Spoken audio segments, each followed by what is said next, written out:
officially Elaine to the Zoom room for another Art of Letting Go live session. So just going to jump into our email as usual, have a look at the daily quote and some teaching around consciousness, the difference between consciousness and spirit.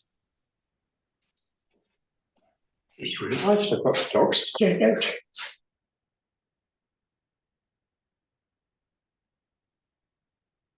Yeah, so I'm going to share my screen with you.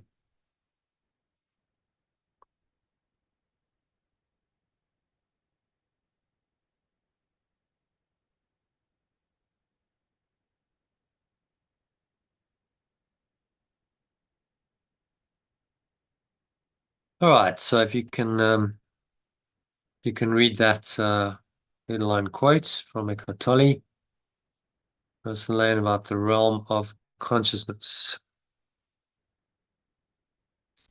That's okay. Yeah.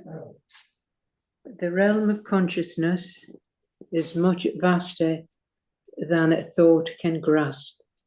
When you no longer believe everything you think, you step out of thought and see clearly that the thinker is not who you really are.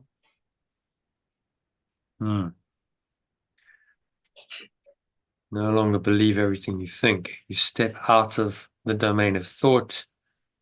You rise above the battleground, as Yeshua puts it, and you see that you're not the thinker. Which really relates to today's lesson. My thoughts do not mean anything. My thoughts don't mean anything, then I'm obviously beyond the thinker. So it reminds us that we are not the thinker or the thoughts we think, but unconditioned infinite consciousness, or what Yeshua calls spirit in A Course in Miracles. So in today's recorded session, we discussed the difference between consciousness, as Yeshua defines it in A Course in Miracles, and spirit, or in our alternative Art of Letting Go language, pure formless awareness. So that's what we call spirit. So what I've done is compiled excerpts from the course, from three parts of the course: section 2 of chapter 1, section 4 of chapter 3, and clarification of terms, in which Yeshua defines what consciousness is. So if you want to read that. Consciousness is the state that induces action. Though it does not inspire it, consciousness, the level of perception, was the first split introduced into the mind after the separation, making the mind a perceiver rather than a creator. Consciousness is correctly identified as the domain of the ego. Consciousness. Okay. Pause it there. Let's have a look at this diagram. So what he's saying is well illustrated in the diagram, the descent into hell. He's saying consciousness is the first split in the mind. So the idea of separation leads to a separate consciousness, a sense of a separate identity, which has been called many things. You could call it ego, you could call it consciousness, you could call it universal mind, you could call it the belief in separation, you could call it Satan in the religious traditions like Judaism, Christianity, and Islam. They call it Satan or a variation of that. It doesn't really matter what you call it. You know, the name is just a pointer to the state of mind that is induced by the thought of separation. So he's correctly saying this is the domain of the ego. This is the first split in the mind. So now you have a split in the mind, and then the mind proceeds from that first split to miscreate even further. So the ego or consciousness leads to the sense of an individual, right, which is composed of indivision and duality. So you're in a divided state, and you're in duality. That's where individuality comes from. So that separate identity named, that's brings in the idea of guilt and sin, that you've actually destroyed perfect love, pure formless awareness of perfect love is a full name for it. You've destroyed this pure, pristine state, and you are now guilty for this sin, and therefore you will be punished by your own concept of a fearful, wrathful, separate God.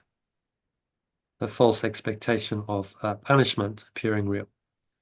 And so all of this comes from the consciousness or the ego that has seemingly separated itself from pure formless awareness. And that's why he's saying consciousness is the first split, and it's the domain of the domain of the ego. So we must just be aware of what it is. So in many teachings, like in this sense, Eckhart Tolle is talking about infinite consciousness. They're actually talking about, in our terms, he's talking about awareness. The realm of awareness is much vaster than thought can grasp. Consciousness, as defined in the Course, is actually the separated awareness, or the ego. Just terminology. Some people use consciousness to describe this pure formless awareness, in which case you just need to be, aware of that it's just a different language. We look at the this map of consciousness. You see at the top level, he talks about the process being pure consciousness.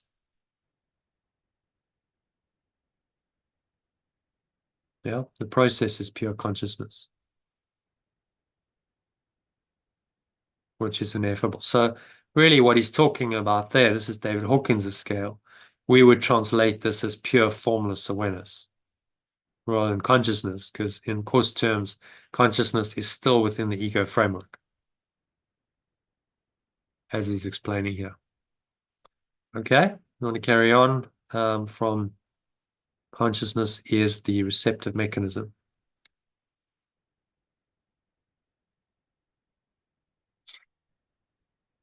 I think you muted still, Elaine.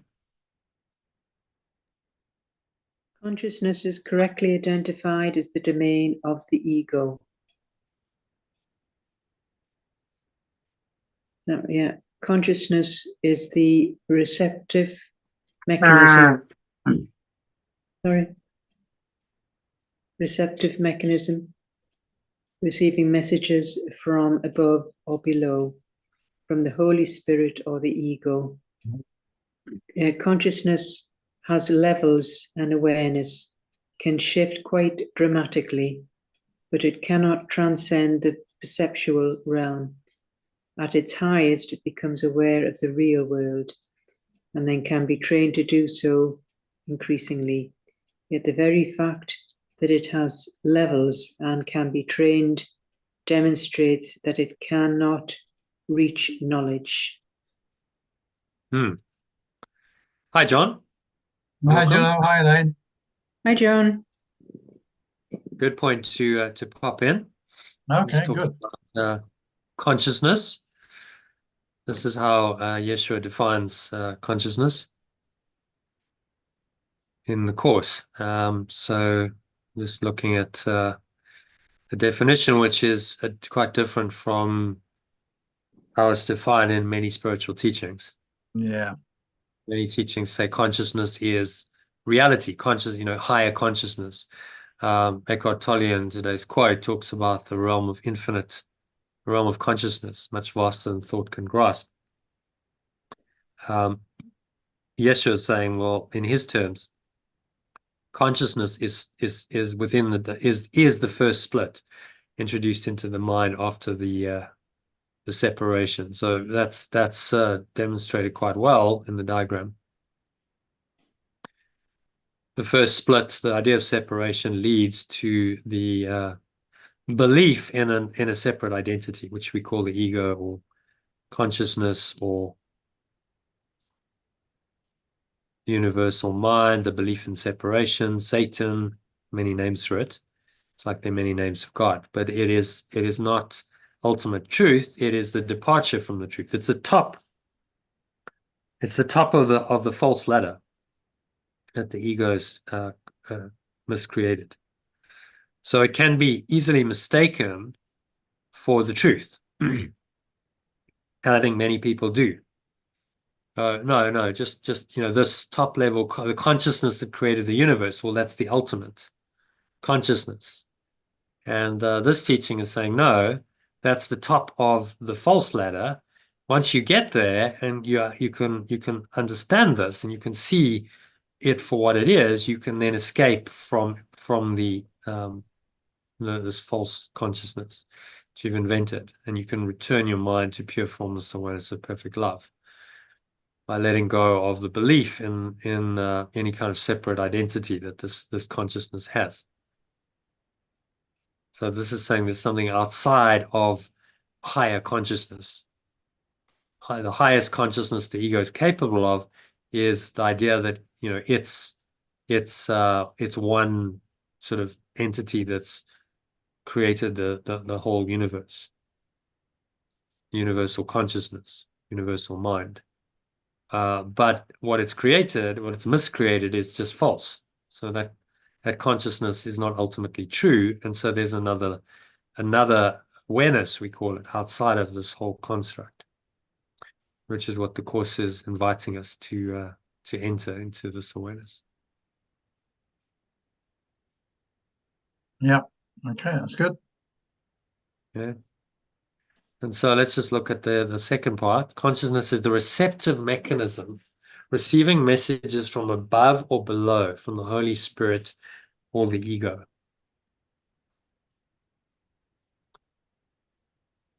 So he's kind of, bear in mind, this is a conglomeration of what consciousness means. I took it from 3 different parts of the Course. So this was a different part from the first 3 sentences, I think. So consciousness is the receptive mechanism, receiving message from above or below, from the Holy Spirit or the ego. Okay. So that's interesting. He's kind of changed it a little bit and said, okay, it's we're now receiving these messages, and actually we can receive messages from the Holy Spirit into this consciousness. So I suppose that's how the mind starts to change. At the highest level of consciousness, the Holy Spirit can come in and remind us of the truth beyond consciousness, beyond the levels of consciousness that he's talking about. Consciousness has levels. Awareness can shift quite dramatically, but it cannot transcend the perceptual realm. So again, if we go to this map of consciousness with the levels, this is all within the domain of consciousness. And only at the top level, where you get to pure consciousness, we'd call that pure formless awareness, do you transcend the idea of levels. So this map of consciousness and any developmental system is still working within the domain of consciousness, which apparently has levels that mean that it's not ultimately true.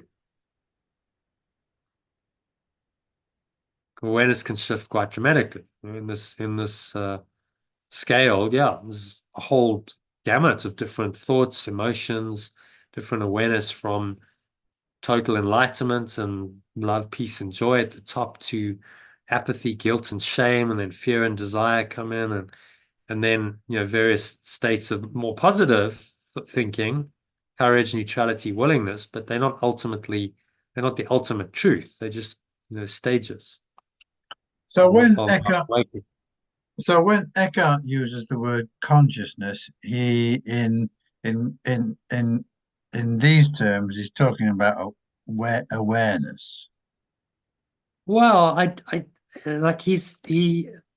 don't know. I don't know is the answer exactly, because he has some dualistic thinking going on. I've heard him talk in dualistic terms. So he might be referring to the whole realm of consciousness, and then saying, well, that includes includes thought. He's really including it much vaster than thought can grasp. He is, isn't he? Yeah. So he will say thought is part of consciousness, and it can be very useful.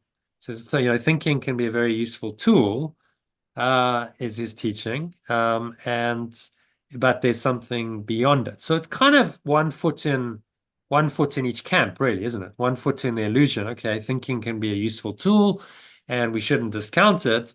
But on the other hand, there is this other realm that we need to be aware of as well, which he calls presence. And he's kind of straddling those worlds and saying, well, both of these are valuable in a sense. Both of these are necessary, and you can kind of, live in a way that honors both.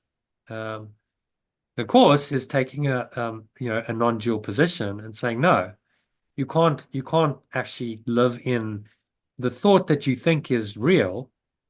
Everything that you think in this world about yourself, about the world, it's actually all false.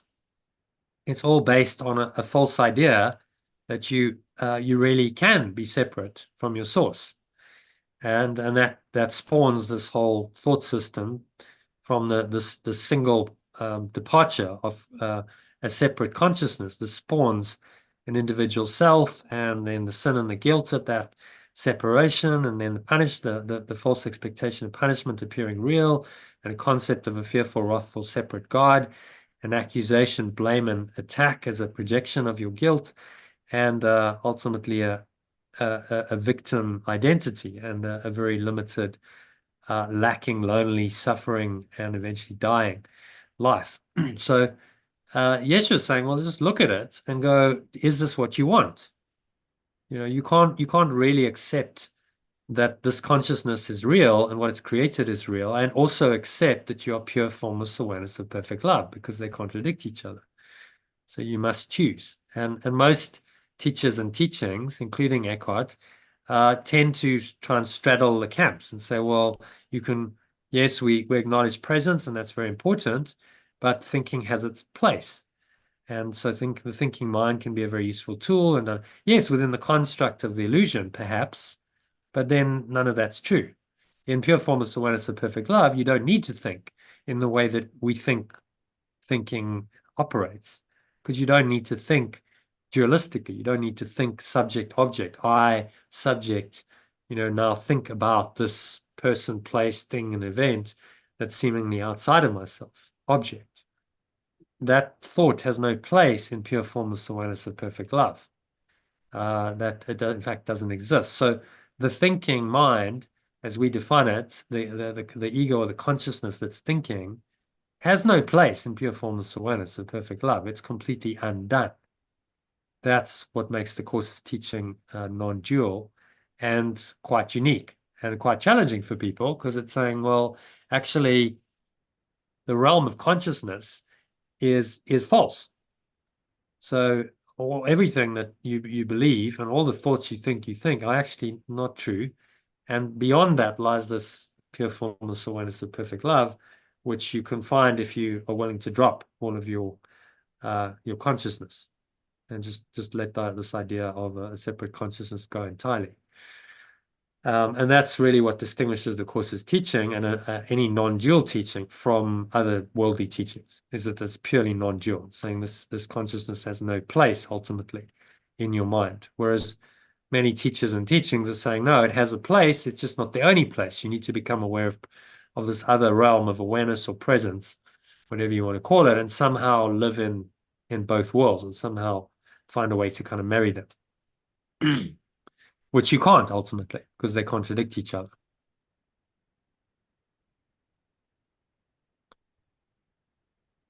Okay, so consciousness has levels. Does that answer your question, John?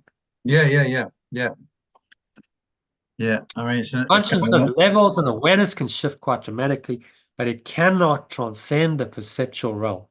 Okay? So he's saying consciousness is limited to this perceptual realm. As long as you're in consciousness, then you're going to be perceiving, and the idea of separation and its effects will seem to be real for you. So you've got to go beyond consciousness into pure formless awareness and let go of this consciousness in order to truly awaken. So if we were going to change the language here, pure consciousness, David Hawkins' process to truly escape, you would call this pure formless awareness. You'd say this ultimately is pure formless awareness or revelation, and that state then leads you out of this world to the complete transcendence of the human condition. Consciousness itself wouldn't get you there in coarse terms, as he's defined consciousness here. So you have to be quite, aware of how he's used the term and how other people use the term, and that they're not the same. And so, if you're dealing in the course and its language, then stick to the language. Your consciousness then is not the domain of truth. It's actually the domain of the illusion, the highest level of the illusion, albeit, but it's still the illusion. It's the primary illusion that we have a separate consciousness from awareness. So it cannot transcend the perceptual realm because it's bound up. It's bound to the idea of separation. So what needs to happen is that consciousness has got to be deconstructed or undone. And he says, at its highest, it becomes aware of the real world and can be trained to do so increasingly. Okay, so the real world is the world reinterpreted. The real world is the world of illusion, but now reinterpreted from the Holy Spirit or the awareness of oneness's perspective that can just perceive it all differently. And so at its highest, starts to become aware of that and aware of its own limitations, that this consciousness ultimately isn't true, that there's something else. And so at the highest level of consciousness, it invites the transition to pure formless awareness of perfect love. And that's how we make the transition. We move from consciousness to pure formless awareness in our minds. The very fact that it has levels and can be trained demonstrates that it cannot reach knowledge. So it seems to have levels, it can be trained, it can learn. Well, all of that is within the domain of perception and is ultimately not true, i.e. it's not perfect knowledge. Knowledge is just the top level domain. Knowledge is the same as pure formless awareness of perfect love, or any of the other terms we use to describe it. There's God, Father, heaven, love, oneness, eternity, the now pure formless awareness of perfect love, source, knowledge, being, what is. This is all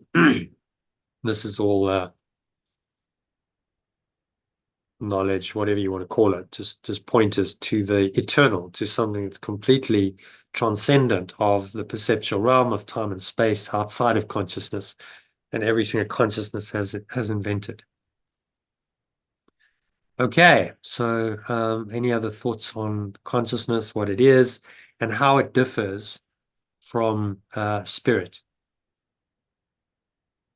Perhaps, John, can you explain it? How does consciousness differ from spirit? Well, I think consciousness is limited because it's tied to the ego, whereas spirit is all encompassing and extends very much beyond us. I think spirit is pure, so we call it pure formless awareness. Spirit is absolutely pure, and there's no idea of separation that has entered into spirit. It is absolutely pure formless awareness of perfect love or perfect oneness. Consciousness is the first split that says, no, there's actually something else. So the idea of separation is inherent in consciousness. So we must transcend consciousness in order to let go of the idea of separation and become one with spirit again, which is completely pure and beyond all idea of separation. And that's the non-dual position of the Course, that yes, you are ultimately that pure formless awareness, and everything else is illusion. It's not true. It can be let go of. And at the highest level of consciousness, you become aware of that, and you start to transition from consciousness into pure formless awareness. And you start moving more and more into this, rising above the battleground, and although you still love out your life, you're really rooted in this higher awareness more and more, which makes your life a lot more peaceful, a lot happier, a lot more flowing. So if you want to dive more into this, we did a detailed session. We're probably in that actually on February 2022. Dive into the session, and we go into it in some detail. Then there's Marisa Peer about our beliefs, perceptions, and words shape our reality. Something to, if you enjoy her, some people really do. So most people, the realization that they are really unlimited consciousness, as Marisa calls it, or spirit, as Yeshua refers to it, doesn't happen overnight, as it did for Eckhart Tolle. Okay, albeit it happened after 29 years of suffering. But it happens gradually as they start to practice changing their attitudes and shifting their perceptions moment by moment. So the idea is to keep practicing. The more you practice, the more you're undertaking this process, the more likely you are to shift.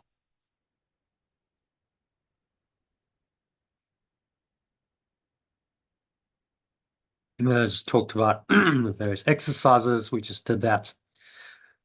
There's another talk, Marisa, another live session to prepare for the new game. And that leads us into today's lesson. Okay, so let's have a look at the lesson.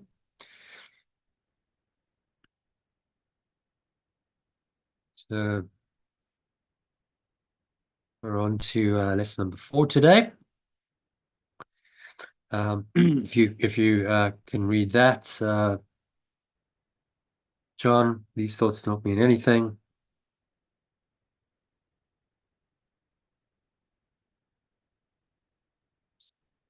Or Elaine, I don't mind, either of you.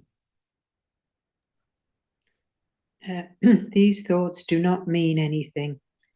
They are like the things I see in this room or place. These thoughts do not mean anything. It's asking us to look at our thoughts, all of them, and then compares them to what I see, making a link between thoughts and our visual perception here for the first time in this course. All right, so let's read a little bit more about it. He's just giving us a little bit of instruction on how to practice this. So, John, if you can read number 1, unlike the preceding ones. Yeah, sorry, I had to go away for a second. Yeah. Unlike the preceding ones, these exercises do not begin with the idea for the day. And these practice periods begin by noting the thoughts that are crossing your mind for about a minute. Then apply the idea to them. If you are already aware of unhappy thoughts, use them as subjects for the idea. Do not, however, select only the thoughts you think are bad. You will find, if you train yourself to look at your thoughts, that they represent such a mixture that, in a sense, none of them can be called good or bad. This is why they do not mean anything.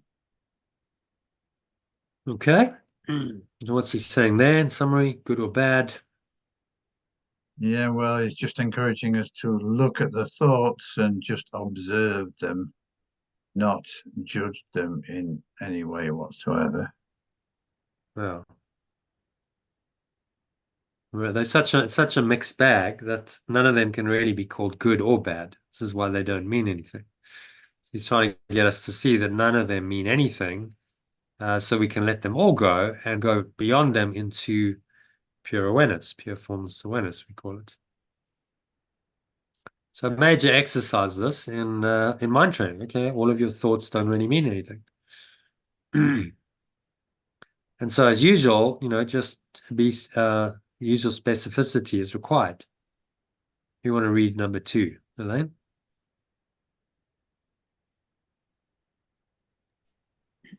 In selecting the subject. Sorry, I think Elaine read the top one, didn't she? So maybe John, you read this one. It's my turn. It's your turn, okay. Yeah. In selecting the subjects for the application of today's idea, the usual specificity. Your favorite word, yeah. I know. Specificity is required. Do not be afraid to use good thoughts as well as bad. None of them represents your real thoughts, which are being covered up by them. The good ones are but shadows of what lies beyond, and shadows make sight difficult. The bad ones are blocks to the sight and make seeing impossible. You don't want either. Hmm. So it's just saying, don't believe any of those thoughts, the mix that they are good, bad, ugly. You don't need to believe them because they're not real.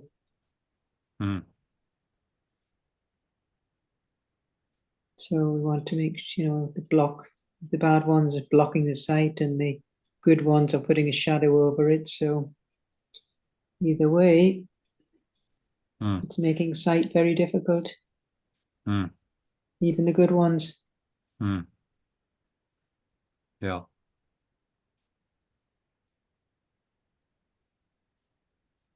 So you do not want either. You want to let them all go and find the awareness that's beyond all thought, pure formless awareness, perfect love.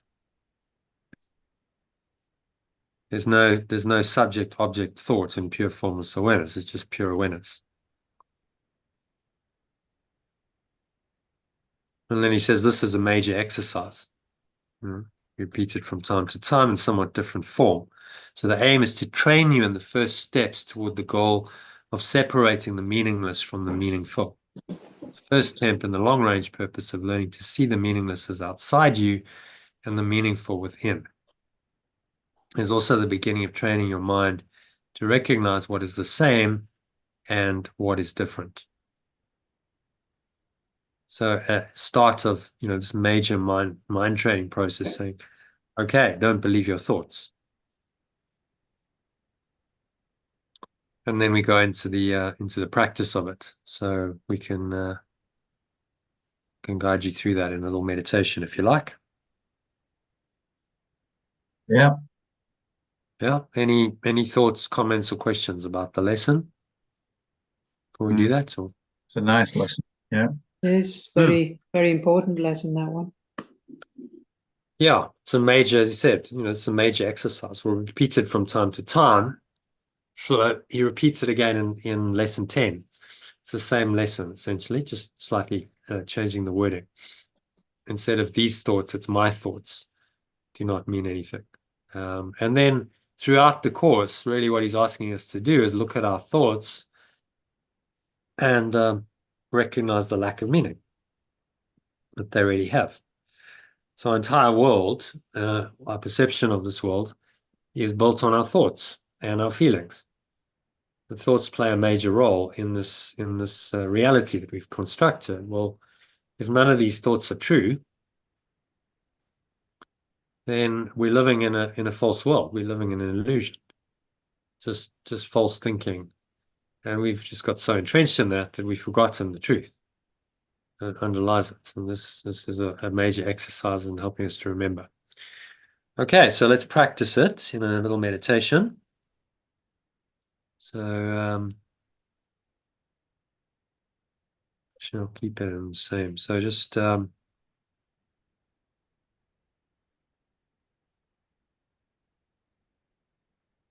make yourself comfortable, sitting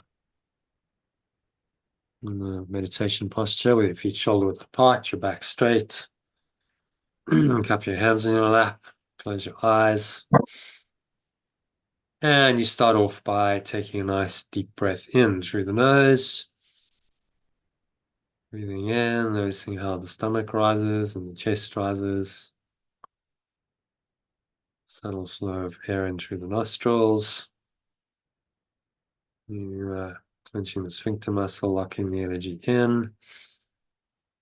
Drawing the energy up your spine. Feel this warm wave of energy rising up. Spine into your heart center. Draw it up into the crown of your head, pausing at the top of the inhale. Smile. So you scan your mind, just noticing Any thoughts, emotions going on, particularly anything that feels negative, limiting, contracted, constricting. Look at those thoughts, identify each thought by the central figure or event that it contains. For example, this thought about whoever it is or whatever it is does not mean anything. It's like the things I see in this room. And then you can open your eyes, just look around, says like the things I see in this room, doesn't really mean anything. And then you close your eyes again, exhale, and just have a sense of releasing that thought. It's just a thought, like a cloud, a dark cloud, and you just blow it away like a cloud just drifts away on the breeze of your breath. And it's going, gone. You let it go. The thought can't stick. Right? The ego wants to make these thoughts stick in your mind. It's a very sticky thought system. And wants you to continuously think these kinds of thoughts and related thoughts, and then have emotions related to these, and that causes us to get lost in the clouds. We think that the clouds are the reality, and our vision's obscured, and we can't see anything in the clouds. We're just lost and confused. And we go beyond the clouds into the blue sky above, which is pure formless awareness of perfect love. Then you see that all of that was illusion. The cloud wasn't really there. So you can also use the idea, says Yeshua, for a particular thought that you recognize as harmful. So if there's any thoughts that are harmful to you or others, maybe there's an attack thought towards yourself or someone else, that's a harmful thought, then just focus on it and say this thought about this person, and I'm feeling angry towards them. Doesn't mean anything. It's like the things I see in this room. You can briefly open your eyes, scan the room, close your eyes again. So this practice is useful, says Yeshua, but it's not a substitute for the more random procedures to be followed for the exercises. Do not, however, examine your mind for more than a minute or so. You're too inexperienced as yet to avoid a tendency to become pointlessly preoccupied. So just look at your thoughts one more time. Any thoughts arising, just apply that idea to them. Say this thought about whatever does not mean anything.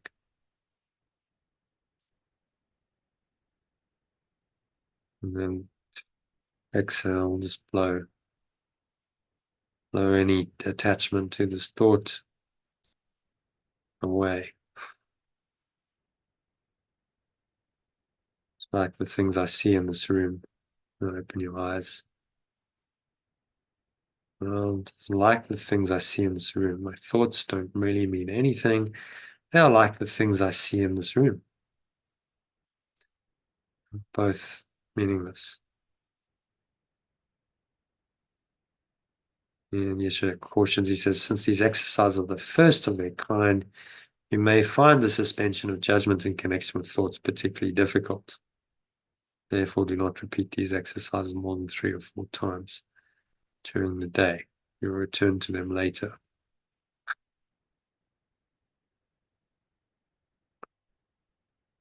So you practiced. Saying just do it for a minute or 2 and then let it go and continue. If there's resistance, you notice that, but saying just do the best you can, because there may be strong resistance. You may find it particularly difficult. So that either of you find it difficult to do the lesson, to apply the idea, to practice in the way suggested. I was okay there, actually, but it depends on, any sticky thoughts, but I wasn't having any sticky thoughts, so I was okay there with that practice. Yeah, good. Okay. during the day? You didn't find it particularly difficult? Is that all okay? Most of the time, you occasionally get that sticky one, that likes to pop up. So just have to be disciplined, yeah. I find it a useful one for just letting go of what's been happening during the day, actually. Yeah, I just thought about, so yeah, it's only my thoughts about stuff that's problematic. It's not the thing itself, it's my thoughts about it. That doesn't mean anything. And so it's the only way out. You can't necessarily change the situation that seems to be happening, but you can change your thinking about it. And that's the only way that we can really do it. So focus on the change of mind, the change of thought, and everything will follow. A happier reality. And then the miracle is that often it changes the situation. If you do that and change your thoughts about it, often it shifts and you see a change in the level of form. You're saying as within, so without. So you can change within. The integral model, demonstrates, and then the external follows because the internal drives the external. These contour lines are quite good because they illustrate, well, if you go to a higher level in the mind and the subjective self, then that reflects externally in the so-called objective reality. As you go up the levels towards pure formless awareness, you find a more expansive kind of reality entering into your experience in the objective world. So this is saying, well, that's the miraculous way of living your life. Rather than trying to achieve an outcome, just focus on changing your mind. Let go of the thoughts that you believed you thought were real but aren't. Just like the things that you see outside of you aren't. So you see what he's doing in this exercise. He's bridging the gap between the interior and the exterior quadrants.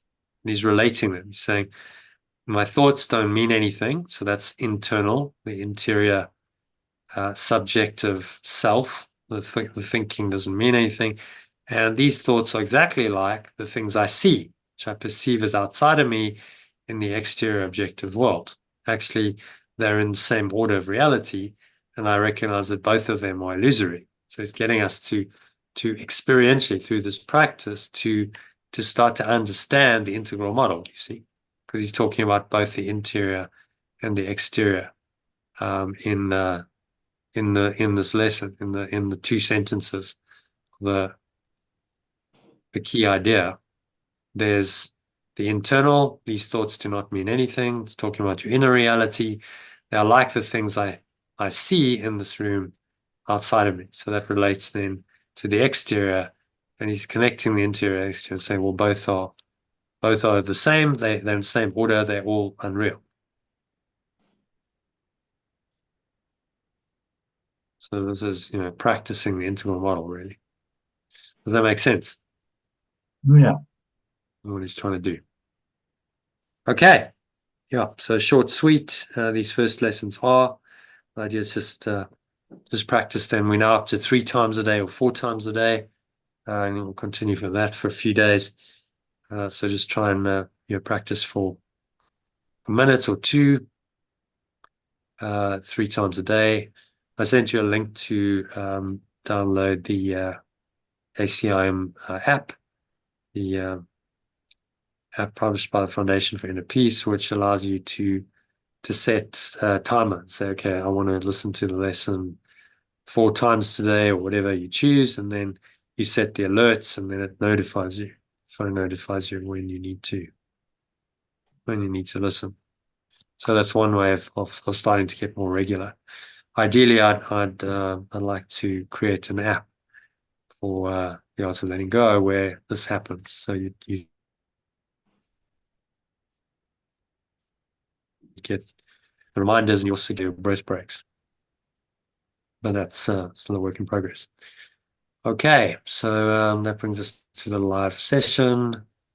The energizing exhale breath. Yeah, so this is an interesting one. It's very quick. So let's do it. I'll just demonstrate it.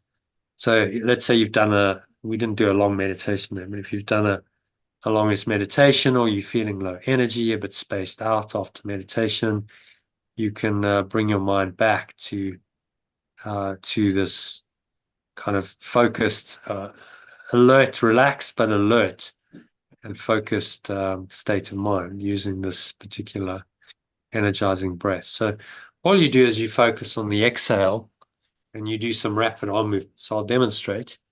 It's going.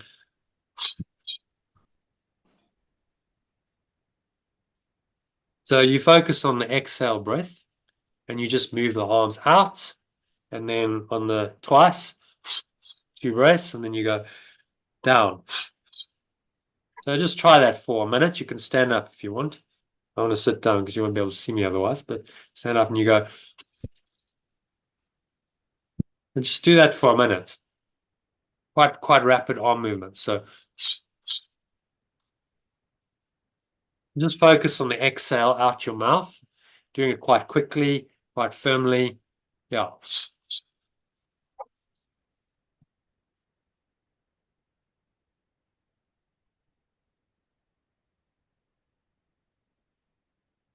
Just keep going for another 30 seconds. And as you do that, just observe your state of mind. What are you feeling? How are you feeling? What's your body feeling like? What's your mind feeling like? Just keep doing it for another few seconds, maybe another 10, 15 seconds.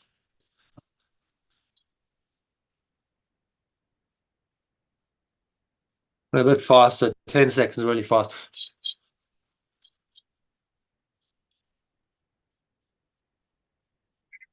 3, 2, and 1, and stop. And then if you actually do it with someone else, it can be very funny. You look at each other and it's a laughter exercise as well. So if you remember last year, we went, very good, very good. Yay! Hey! Yeah, Hey, just remember. be kind of a bit of fun with it. If I remember right, Aurelie did a laughter session with us. So how do you feel after a minute of that? Yeah, it's refreshing. It's energizing, for sure. Yeah.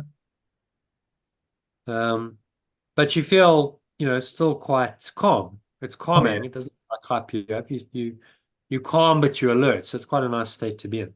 So if you're feeling low energy, like you need a pep up, instead of going and getting, coffee or some other stimulant, go, okay, let me do a couple of minutes of this. And it will pep you up. If you've done a meditation, equally, so sometimes we do these meditations for 20 minutes or half an hour, and you can get kind of very zoned out. Like, I just want to go to sleep. A good thing to do is go, okay, well, let's come back and go. In fact, maybe I'll incorporate it. Now, when we do a meditation, if we're gonna carry on after the meditation, the session, just go, okay, just do a minute or two of this. Yeah. It switches you into another state, doesn't it? It's And good. you just do it naturally with your breath and your body movements. The state of alert relaxation, which is where you want to be if you're you're learning. You're alert, but you're relaxed, you're calm. If you're too close to sleep in alpha state, then often it's difficult. So maybe we'll do that once we've done a meditation. I'll say, okay, come back and just do a minute or two of that to get into the right state to start the next part of the session, which is often the text. Okay, so any questions on that? It's another little breathwork technique you can use, incorporate it into your life. Again, use these as needed. If you're feeling low energy, you can use it for a couple of minutes. It's very quick, it's very short. Even a minute of it will help. You don't have to do a lot of it. It's a minute or two just to pep you up very naturally. Okay, so that brings us to our pathways. I want to just look at the 8th pathway I think we're on. So it's Have a look at that. And then we'll go into the text.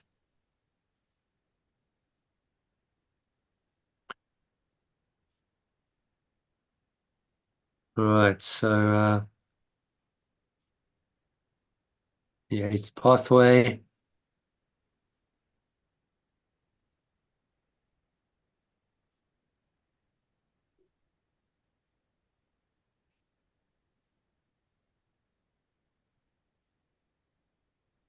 Go down to the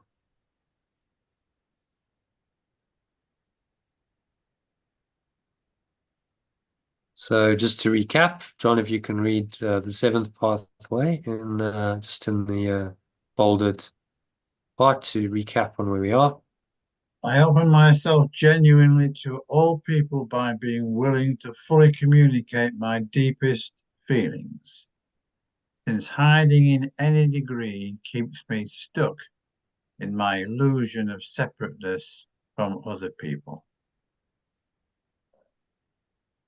Yeah, so it's just being open, not hiding, and that keeps me stuck. And then we talked about how to moderate that with pathway 9, which we'll get to tomorrow. Okay, so it's part of relationships, how to interact with others. So the 8th pathway continues in the same theme of how you relate to others with empathy in this case. So Elaine, if you can read that in the just read it to the end of the 2nd paragraph. I feel with loving empathy the problems of others without getting caught up emotionally in their predicaments that are offering them messages they need for their growth. It is important that you learn to feel the problems of other people with loving empathy without getting caught up emotionally in their predicaments. Empathetic understanding, yes. Pity and commiseration, no. Okay. So what's he saying here? Summary. Just having compassion and empathy for people, a loving empathy, but not getting caught up in the emotional predicaments and not having pity and commiseration for them. Just have understanding. Yeah, getting caught up emotionally in their predicaments, offering them messages they need for their growth.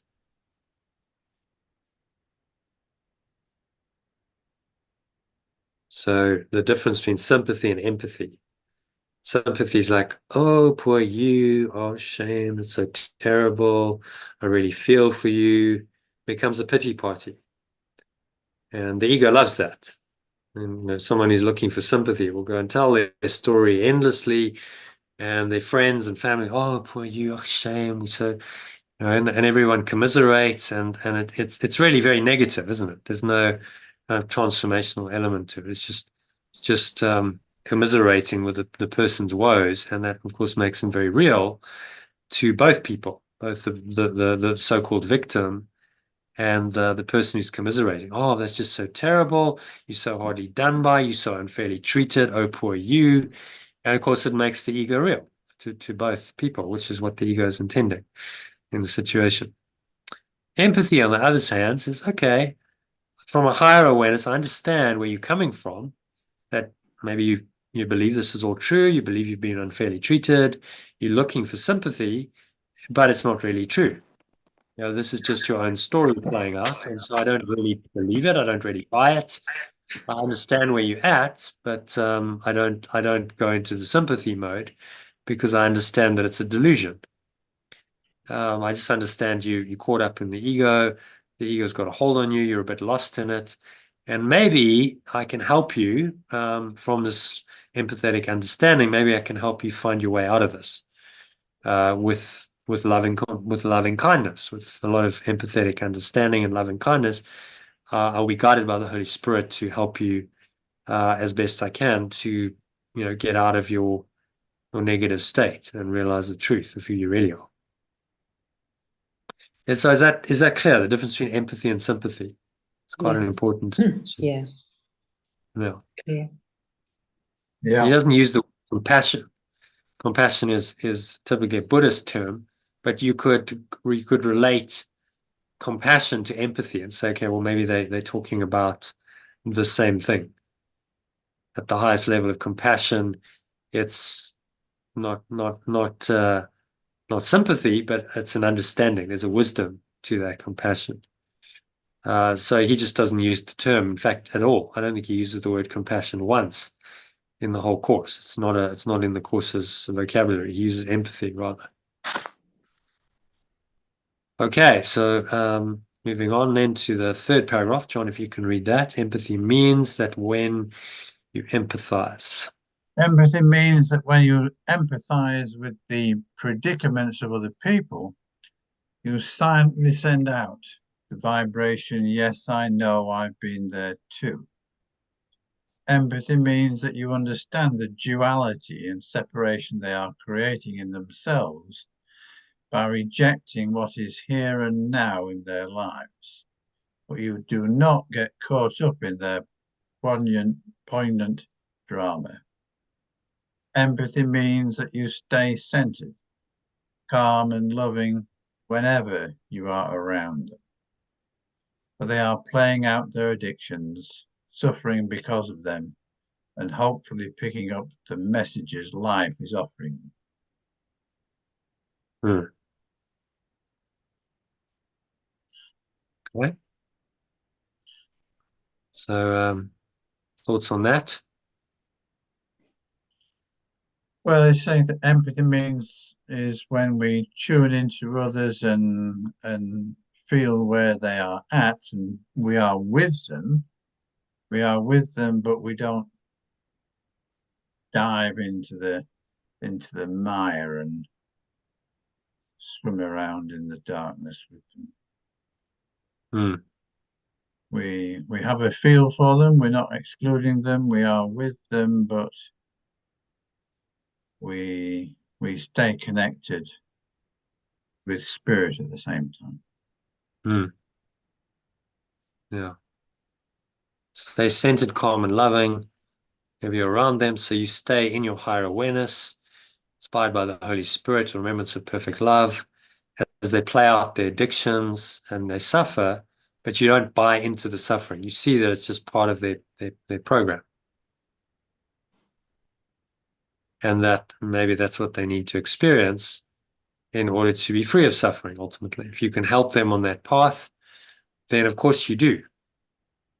But you will never help them by sympathizing, because then you make their limitation real. If you sympathize, you say, yes, you are a victim, and oh, poor you, and you reinforce it. Empathy says, okay, I understand your delusion, but it is a delusion. You're not really a victim. You're just creating this drama for yourself, and I understand that.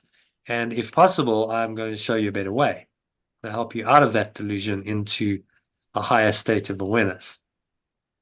Free yourself from the victim identity. So empathy allows for a higher possibility and for transformation, whereas sympathy doesn't. It just acknowledges the seeming reality of the victimhood situation and confirms it in both people's minds. Okay, and the next one, Elaine, you learn not to give gifts. You learn not to give gifts that you cannot emotionally afford to give. When you resent helping someone, this creates obligations, duality, and separation. You cannot physiologically afford to give such help. Psychologically afford to give such help, and the recipient cannot afford to receive it. The next paragraph? No, just reflect on this one. It's saying here, message in this is quite profound. Well, you just learn not to get involved emotionally, because otherwise you're just going to resent helping the person, and it creates obligations and separation and duality. So if you resent helping someone, you can't get out of that resentment, then rather don't do it. That's what he's saying. Yeah. Ideally, you could let that resentment go and go, okay, I don't have to resent this. I'm actually quite happy to help them. But if that's not the case, then rather go, okay, look, I actually can't do this because this is going to cost me too much psychologically and emotionally, and it will cost you. If I resent you, then this is not healthy. It's a toxic relationship between us. That's not healthy for you either. You cannot psychologically afford to give such help, and the recipient cannot afford to receive it. So it's quite a good caveat, because often, there's the giver syndrome in this world. Particularly women do this. You give and you give and you give, and then you resent giving, and that's not healthy for you or the person whom you help. Yeah. So rather don't do it, is what he's saying. If you can't do it freely and generously, then don't do it. Just walk away and say, look, I can't actually give you the help because it's costing me too much mentally and emotionally. And to say no sometimes, in other words. Okay, but then the positive side is, well, when you can help someone, John, if you can read that. When you can help someone with a feeling of love and oneness, you just do it because it feels good to you. When you feel oneness with another, there is no giver or receiver. There's just us there, us here. It's like one hand washing another. You are just letting energy flow through you. Yeah, so this is the ideal state to be in if you're helping someone. It's you help because you're really helping yourself, and you feel that oneness. There's no giver or receiver. It's just one awareness, one loving awareness that's flowing between us, and one hand washing another. You're just letting the energy flow through you, and that when it's received is very healing for the other person. So if you look at Yeshua's example of how he healed people, there's very much this going on.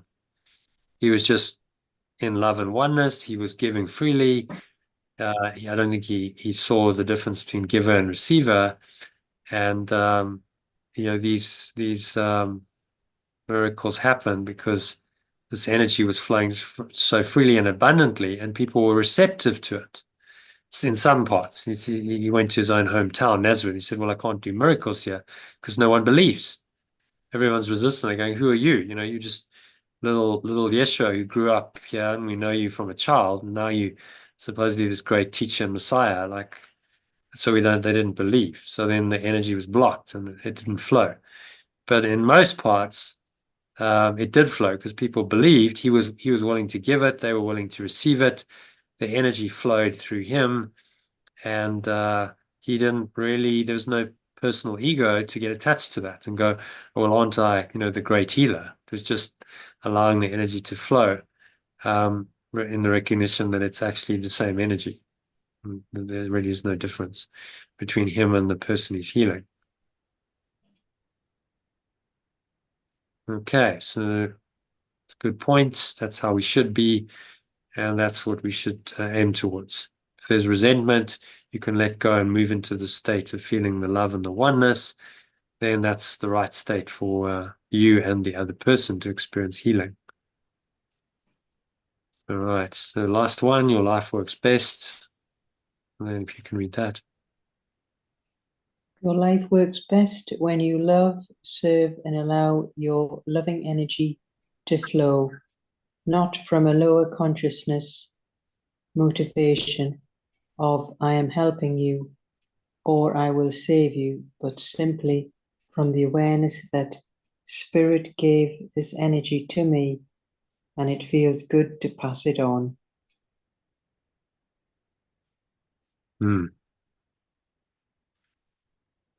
Yeah, What's he saying there? Well, you're just doing it out of your pure love and spirit without any other, Hmm. you know, Hmm. it There's is no I purely, involved. I think the yeah, way again Yeshua did his miracles was there was no I involved. He wasn't doing it. If he had been doing it, he would have felt enormous pressure. Oh, I've got to do this. I'm under pressure. People are, looking at me and I've got to, no. He transcended that. It was just the energy just flowed. There was no separate self. He wasn't helping them or saving them. It was just this loving energy flowing through him. And just feels good to pass it on. He would allow it to pass freely through him, knowing that it's infinitely abundant. There's no limitation on this energy. It's always there because it comes from source. So he tapped into universal abundance and then was just freely giving that to everyone he came across. And feels good to pass it on. Yeah, it does. And when we really give in the spirit, it feels very, expansive and expanding for us. So we're not losing in the giving, we're actually gaining. So it reverses the ego's laws of giving. When you give, says the ego, you lose. This says no, when you give, you gain. You gain, more awareness, more love, more peace, more joy by the giving. So why wouldn't you give continuously then, if that's the case? Well, you would, logically. So then you become loving, kind, generous, all the good qualities. But it's natural, it's spontaneous. You're not forcing it and trying it. Oh, well, I want to be a good person, so I'd better do this. That's not where it's coming from, I'm helping you, I'll save you. There's no sense of a personal self. It's just, no, this is what feels good, I'll just go with it and allow it to happen. Had an experience, I mentioned the coin experience, with those street kids. And it was exactly this. It was just probably the most unconditionally loving and giving thing I'd done up to that point. I just felt cool. I was like, yeah, just give them whatever coins you have in your wallet. And there was no sense of I'm helping you, I'm so good, or I'll save you, or any of that. It's just, it feels good to do this in the moment. And so I just did what, I felt inspired to do. Feels good to pass it on, as he said. And that's how, true spiritual healing happens. Okay, so any other thoughts on this pathway? Talking about empathy, talking about not getting caught up emotionally with other people, not giving away your power, staying clear in your own awareness while empathetically relating to others and being truly helpful to them through this empathetic, loving awareness.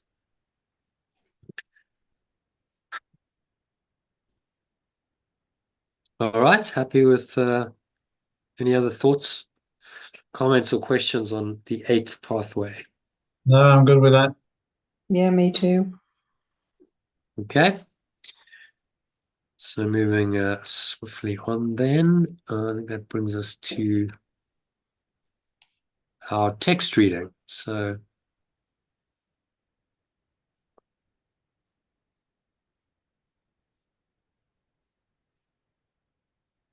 text reading for today is section 4 of chapter 2, called titled Healing as Release from Fear. So let's see what Yeshua has to say about this. It's only 5 paragraphs, so relatively short. So I've forgotten whose turn it is. One of you read. Emphasis is now on healing. And yeah, so miracle is going to be translated as a correction. So just that's the only real translation. Miracle becomes a correction. So read it in the alternative. Speed things up a bit. Either one of you.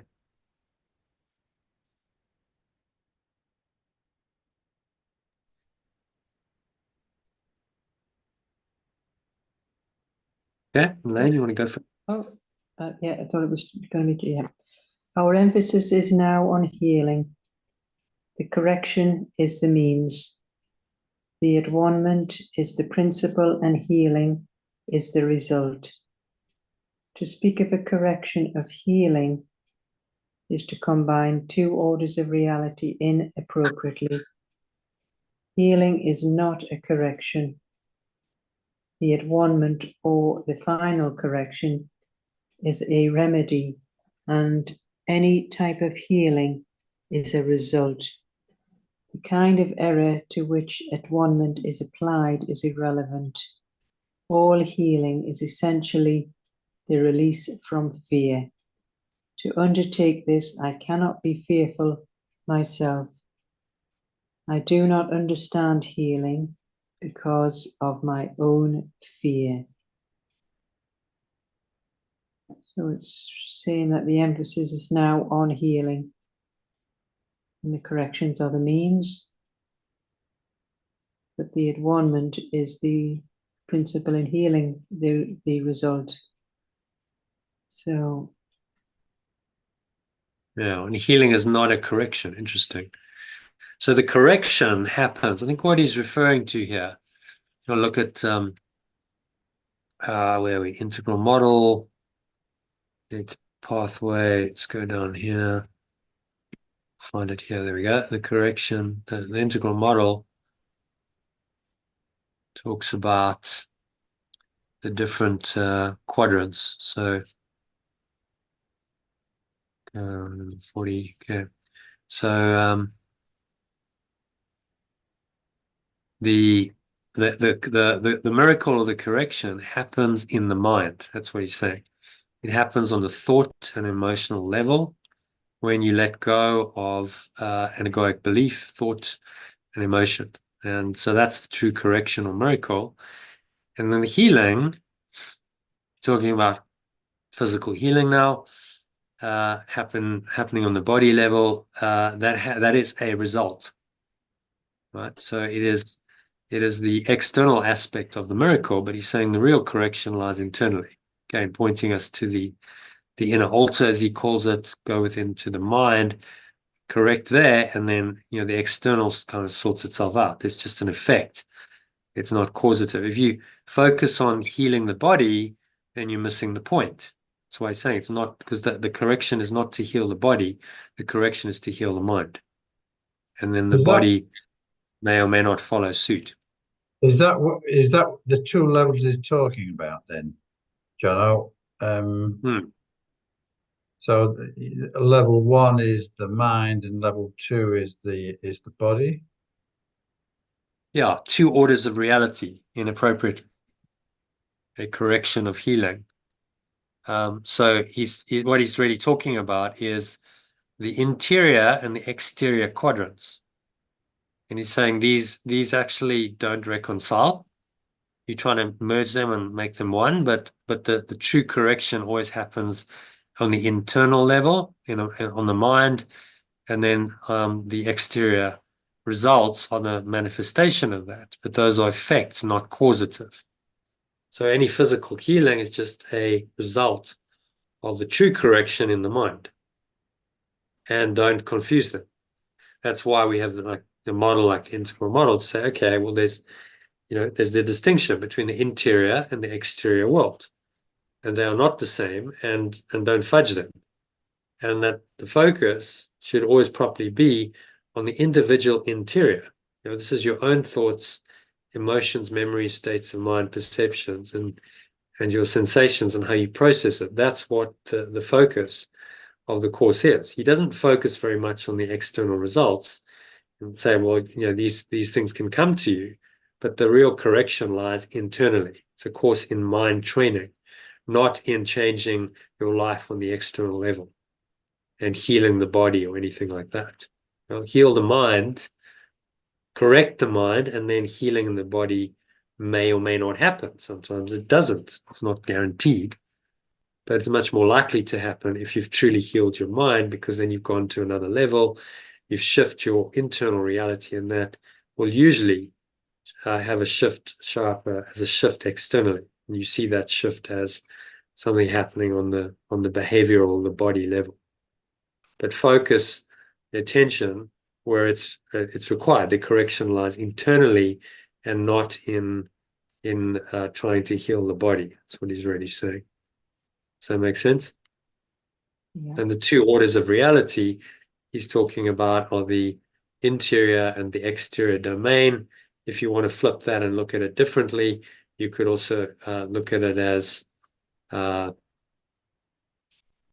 external is the illusion, and this is the truth. And we go to one of these diagrams. You'll see there it's shown even more dramatically. The levels he's talking about, they're demonstrated quite well in the Holy Trinity. So we have the level of illusion. This is what he's talking about, one order of reality where physical healing seems to happen. And then you have the level of truth, which lies in the mind, which is ultimately taking you to pure formless awareness of perfect love. And these are different orders of reality. So the miracle, the correction, corrects the falsity that puts you into this reality, level 2, as Ken Wapnick called it, and it takes you back up into level 1, an awareness of your true awareness, pure formless awareness of perfect love, through that correction. So that's what the true correction entails. And then because it's a double arrow, goes both ways, this may have effects in time and space. So just to be a bit simplistic about it, John, two levels. One is the upper level there, the source knowledge, and the second level is the red box. So we're not talking about 3 levels, we're talking about 2 levels. This is just an intermediary stage. It's like a halfway between the levels, a mezzanine level, if you want to call it. It's not a level in itself, because it's not ultimately real. The true self will fade away in God, in pure formless awareness of perfect love. But he's saying it's a necessary step. Like, you want to get from one level to another. Okay, well, there's the intermediate level you've got to get to. Like you're climbing steps and you go to the mezzanine level, and then, that takes you to the next level. You have to go via the mezzanine level in order to get up to the top level. Yeah, but it's not ultimately true. This level is just kind of a phase of your at-one-ment process. And neither is this level. This seems to be real, of course, when we believe it. But this level will actually fade away because this level is illusory. This whole order of reality is false. So it's ultimately going to be undone and just simply won't exist.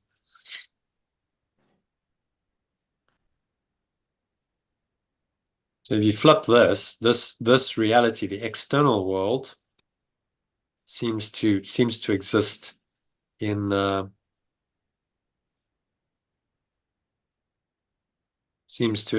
here, in the external world. And the internal world corresponds with level 1. So level 1, interior, level 2, exterior.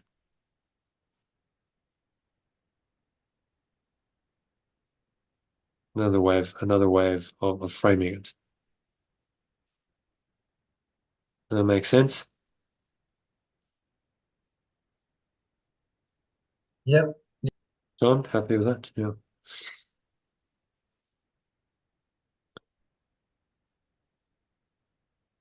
Okay, so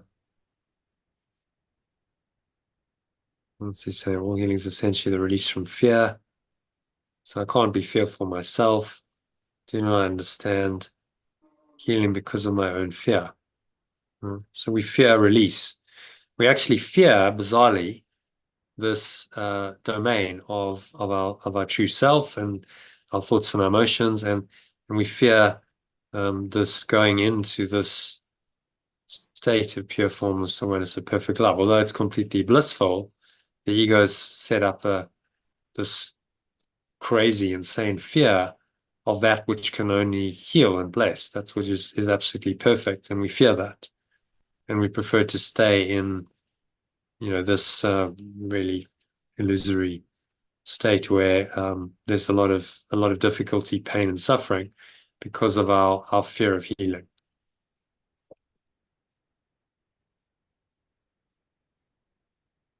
And All right. that fear of healing is actually the ego trying to protect itself. Yeah. Yeah. It's terrified. If you go into level 1, it's not going to exist. That's what it's terrified of.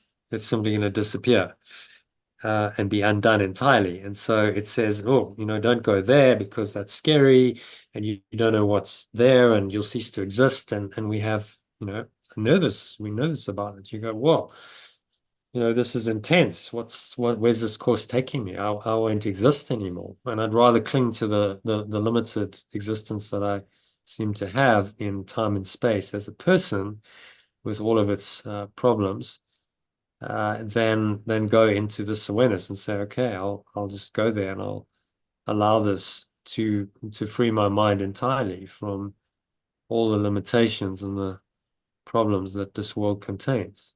So the ego is terrified of this because, yeah, it ceases to exist. It's game over. So it clings on for dear life, and it says, no, no, no. Rather this, although you might be suffering, at least you know this. You kind of comfortable with suffering. You know this very well. We do. We've conditioned ourselves very well to suffering than this unknown, scary, infinite, eternal awareness. You don't know where you're going. The ego says this is non-existence. This is terrifying. Stay well away from this and cling to your separate existence. And so, this is why it has fear. Release from fear. So when you heal, you release yourself from fear and you allow yourself to move in this direction of away from the illusion up into awareness of the true self, or the Christ. And then that's the mezzanine level that prepares you for the final merging into pure formless awareness of perfect love, which is the ultimate healing. So at 1 month healing, I don't think I actually included healing here, but healing would be down here. Enlightenment, awakening, resurrection.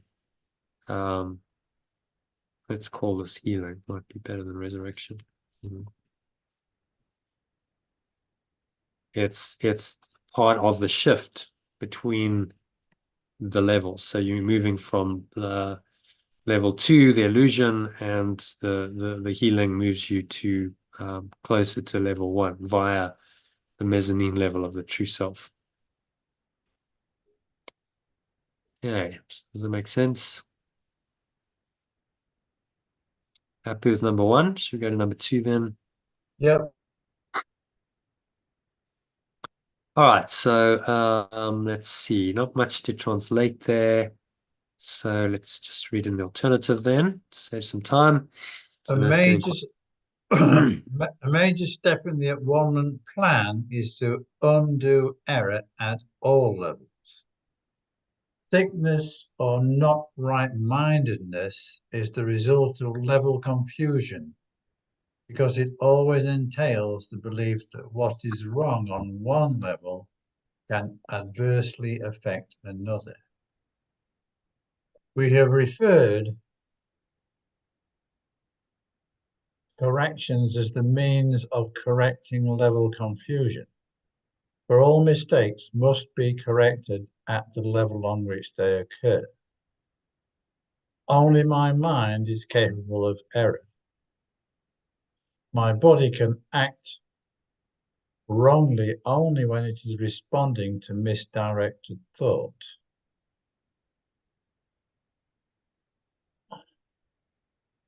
We're getting a bit confused there because it says in number 3, all mistakes must be corrected at the level on which they occur. So if the physical is at level 2, then that seems to be saying that we have to heal the physical at the physical level, doesn't it? No, I think you're interpreting it. It's you've got to look at that problem issue, and address it. You can't kind of ghost over it. So we heal it by looking at it, recognizing that it is a symptom. It is a Okay. symptom of what's going on in my mind. Right? So understanding integral model, let's say, okay, so I've got a physical condition, let's say sickness. He's saying you can't just ghost over that and gloss over it. You must look at it. You know, the glossing over would be, oh well, this is all illusion, and conceptually I'll say that, but I haven't really looked at this and been honest with myself and gone, okay, so what caused this? You know, why is my body sick? What Right. is going on in my mind, in my thoughts and my emotions and my beliefs that has caused this? So I've got a broken leg. Hmm. I need to look at, okay, I acknowledge that I've got a broken leg, and I look at why I chose to break my leg. Yeah, yeah. Whatever the condition is, or let's say cancer. There's a good one. An autoimmune disease is quite a good one. Okay, so I've got cancer. Uh, yeah, if I just gloss over it and I go, well, you know, none of this is really true, and you know, I'm just gonna ghost over the top of it, then I haven't really got to the core of the issue. I haven't really looked at it and gone, okay, so this is just a symptom of a dis-ease in my mind. My body is diseased because my mind is diseased. Okay, so let me look. Why is my mind diseased? Let me look within and look at the thoughts and the emotions that I've habitually thought and felt for years that have manifested this cancer. And then I see, honestly, what I've done, and I can then correct the error at the level that it was made. The mind level is where it was made. I correct it there, but the body level was necessary to look at because it caused me to then go within to my mind and look there for the answer rather than just in the material body. So a good example of this would be Anita Mojani's healing. So she got cancer, she was terminal stage, organs and shut down. Doctors are saying you're checking out. She went into a near-death experience, and in that she reflected on her life. She went into the subjective eye very deeply. She wasn't even aware of her body. She had some guides helping her through the journey, her father and a friend. And she really saw her thoughts and emotions that caused her physical sickness. She became acutely aware of why she had become the sick and how she'd done it to herself. And so that awareness was then what allowed her to heal, because she then understood her delusion, and she then made a choice to come back and say, okay, I still haven't finished with this life. I'll come back, but on the condition that my body heals. I don't want to come back to a sick body. I'll come back, but the body's got to heal. So she made that decision on a very high level in her mind. And because the decision was made at that high level and she'd had this really profound internal experience, it changed the physical, and her tumors cleared up, apparently shrunk by 70% within 5 days of that near-death experience. And then within 5 weeks, they were all gone because she healed it at the level of the mind, but didn't gloss over. She really looked at it and she understood why her body had got sick in that near-death experience. So this is how the healing should happen. He's saying you can't just gloss over this and go, well, I just don't want to look at that. No, the body condition leads you to look deeply into your mind and see the problems there. And then you address them there at the level of cause, which is in the mind. But the looking at the body symptoms is a necessary step to get very honest with yourself, to point you into this interior domain. Does that make sense? So that's really what he's talking about. We need to address it on this level, but use this understanding to go within and change our mind Yeah, internally. makes sense. Makes sense, John. Yeah. Okay? All right, let's carry on. Only my mind is capable of error. Only my mind is capable of error. My body can act wrongly only when it is responding to misdirected thought. My body cannot create, and my belief that it can, a fundamental error, produces all my physical symptoms. Physical illness represents a belief in magic. The whole distortion that made magic rests. Let's just have a look at that. Physical illness represents a belief in magic. I don't understand what it means by magic. Physical illness represents a belief in magic. Magic. Okay. Well, do you know what magic is? No.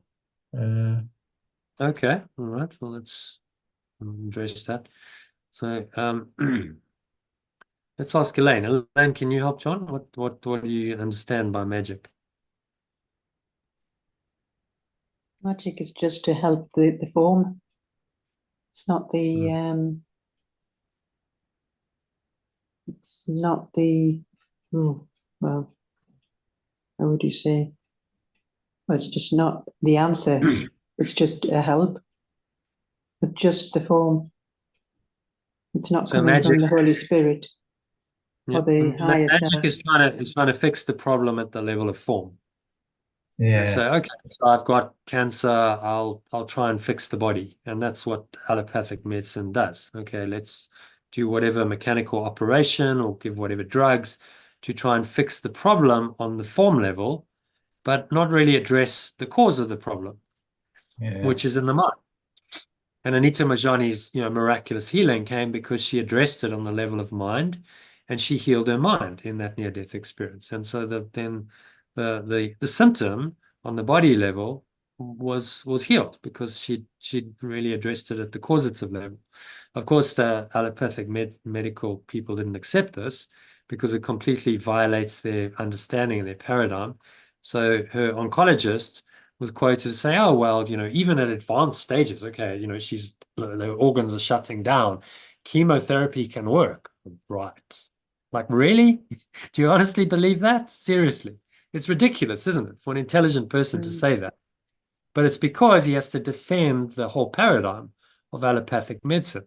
Because if he acknowledges that she's healed through spiritual means, then it kind of makes their healing methodology very second rate. And, because it can't do that.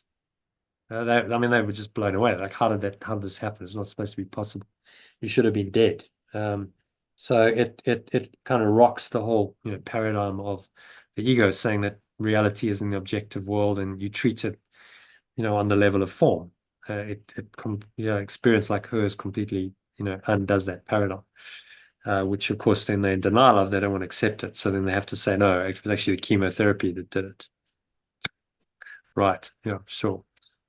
Any half intelligent person knows that's clearly not true. It hadn't worked. She hadn't had chemo presumably for days because her organs were shutting down. She was like, okay, she would be way beyond chemo. There's nothing we can do for you, and yet she heals. Well, that's the power of spirit, power of the miracle coming in. So beyond the belief in magic, so example there in that instance, magic is the belief that chemotherapy could help her and heal. And the miracle would be, no, go and address it at the level of mind, which she did through a near-death experience. And then the physical symptoms will disappear because they're just a symptom, not a cause. So magic seeks to solve the problem on the level of form, which is the effect, rather than go to the cause, which is where you're really going to solve the problem. Does that explain it, John? Yeah, So, that's good. Yeah. So the physical illness is just part of the belief in magic. And if you seek to address it at that level, then you stay in the belief system, which is what allopathic medicine does. Everyone's, you think you're healing, but you're actually not, because the real healing is in the mind, and your mind has not been changed one iota if you go and try and heal your physical problems with magical means. Okay, and then he carries on. The whole distortion that made magic. The whole distortion that made magic rests on my belief that there is a creative ability in matter which the mind cannot control.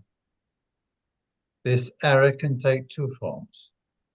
I can believe that my mind can miscreate in my body, or that the body can miscreate in the mind.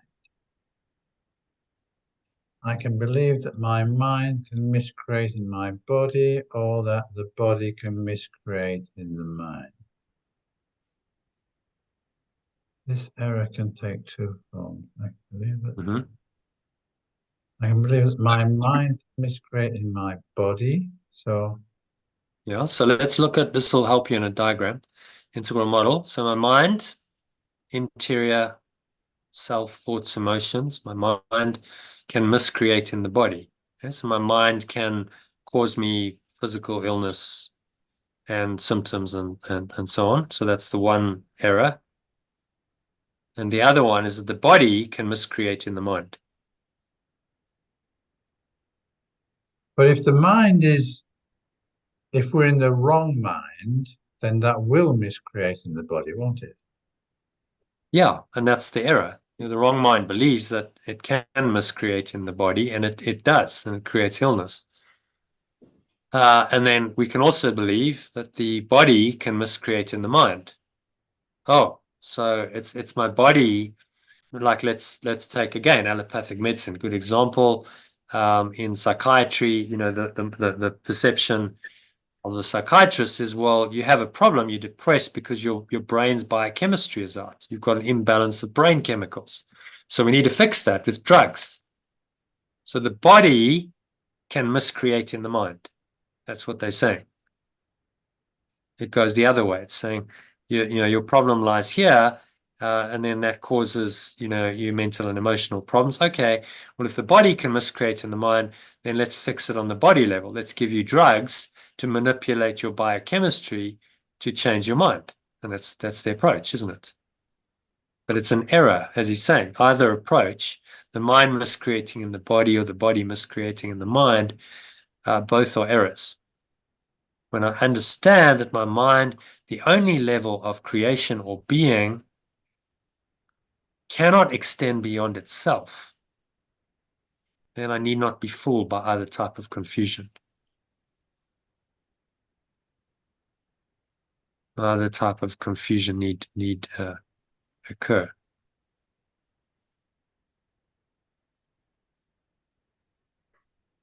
I need not be confused by either. Can I just read that again then? Sure. This error can take two forms. I can believe that my mind can miscreate in my body, or that the body can miscreate in the mind. When I understand that my mind, the only level of being, cannot extend beyond itself, I need not be confused by either error. How about let's capitalize? Should we capitalize mind? So my mind, the only level of being, we're talking about level one here. That's why it's capitalized. Cannot extend beyond itself, capitalized. I need not be confused by either error. So what's he saying there? Yeah, I'm not sure. When I understand that my mind, the only level of being, so when I understand that my essence, my only level of being, cannot be any more than what it is, because it is, I needn't be bothered about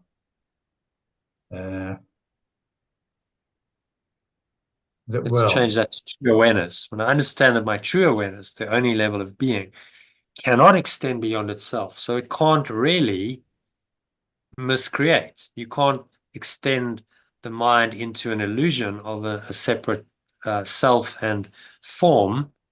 It can't extend beyond itself. It remains as it still is. In other words, we're still rooted in the blue circle in pure formless awareness of perfect love, our true awareness, and it can't actually extend beyond itself and miscreate an illusion, then neither of these errors need occur because there is no physical there. You know, the illusion of an exterior world and a physical body just disappear. That's what he's saying. Okay, interesting. Yeah. So this true awareness cannot really extend beyond itself. There is only itself. You know, this is the teaching. There is only this. There is nothing else. So anything else is illusion. If it thinks it's extended beyond itself into something else, this other consciousness, and this now, other thought system based on that false idea of a separate consciousness, then it's mistaken. It can't really do that. We're mistaken if we believe this, and these errors that we can miscreate in the body or the body can miscreate in the mind only happen because we've done the impossible. We think we can actually extend our mind, which is the only level of being, beyond itself and create an opposite to it. And now we've got a body, and now the body can get sick, and all these issues happen in the dream world, in the false world. But actually the original idea of separation, that we can extend beyond ourself, our true mind, is not possible. That's what he's asking us to realize. It's simply not true or not possible. So I don't need to be confused by either error, because from this perspective, level 1 perspective of God, oneness, pure formless awareness, I recognize that none of it's true. So I don't need to get caught up in these errors and trying to explain them. None of it's true. I just let it all go and recognize that I'm still pure formless awareness of perfect love. That is perfectly one. There's no form. It's formless. There's no body. So the idea of my mind miscreating in the body or the body miscreating in the mind becomes meaningless, because there is no body. There's just pure formless awareness of perfect love. That's what he's saying when he says neither error need occur. No, I need not be confused by either error. And these errors are very confusing. We get hopelessly caught up in these errors and confused. And look at the whole, allopathic medicine. It's a confused thought system, very confused, and it's a $1 trillion industry that's just confused by exactly these errors. So he's trying to clear up this confusion in our own mind and get us to see the wood for the trees and just escape from this confusion. Level confusion, that's what he's talking about here. We got confused about the which level of reality is real. Do you see that? We think the body is real, and so we level confused, but actually it's not real. If there's only one level, our true awareness or pure formless awareness, then there's no confusion. Absolutely no confusion in this level, is there? Yeah, it's because profound stuff. Yeah. Yeah. Okay. So is that clear? You understand why he's saying Yep. that? Okay. Elaine, happy with that paragraph? Yeah. All right. So let's go to number 3 then. Only the mind can create. Only my mind can extend, because pure formless awareness is already extended, and my body is a learning device for my mind. Learning devices are not lessons in themselves. Their purpose is merely to facilitate learning. The worst fault use of learning device and do is to fail to facilitate learning. It has no power in itself to introduce actual learning errors. My body, if properly understand it, shares the invulnerability of the adornment to double-edged application. This is not because the body is a correction, but because it is not inherently open to misinterpretation. The body is merely a part of my experience in the physical world. I can and frequently do overvaluate its abilities. However, it is almost impossible to deny its existence in this world. Those who do so are engaging in a particularly unworthy form of denial. The term unworthy here implies only that it is not necessary to completely deny the projections of the ego mind, like the body, where I am still living in a body. I only need to reinterpret these projections with the help of the remembrance of perfect love, so they cannot hurt me.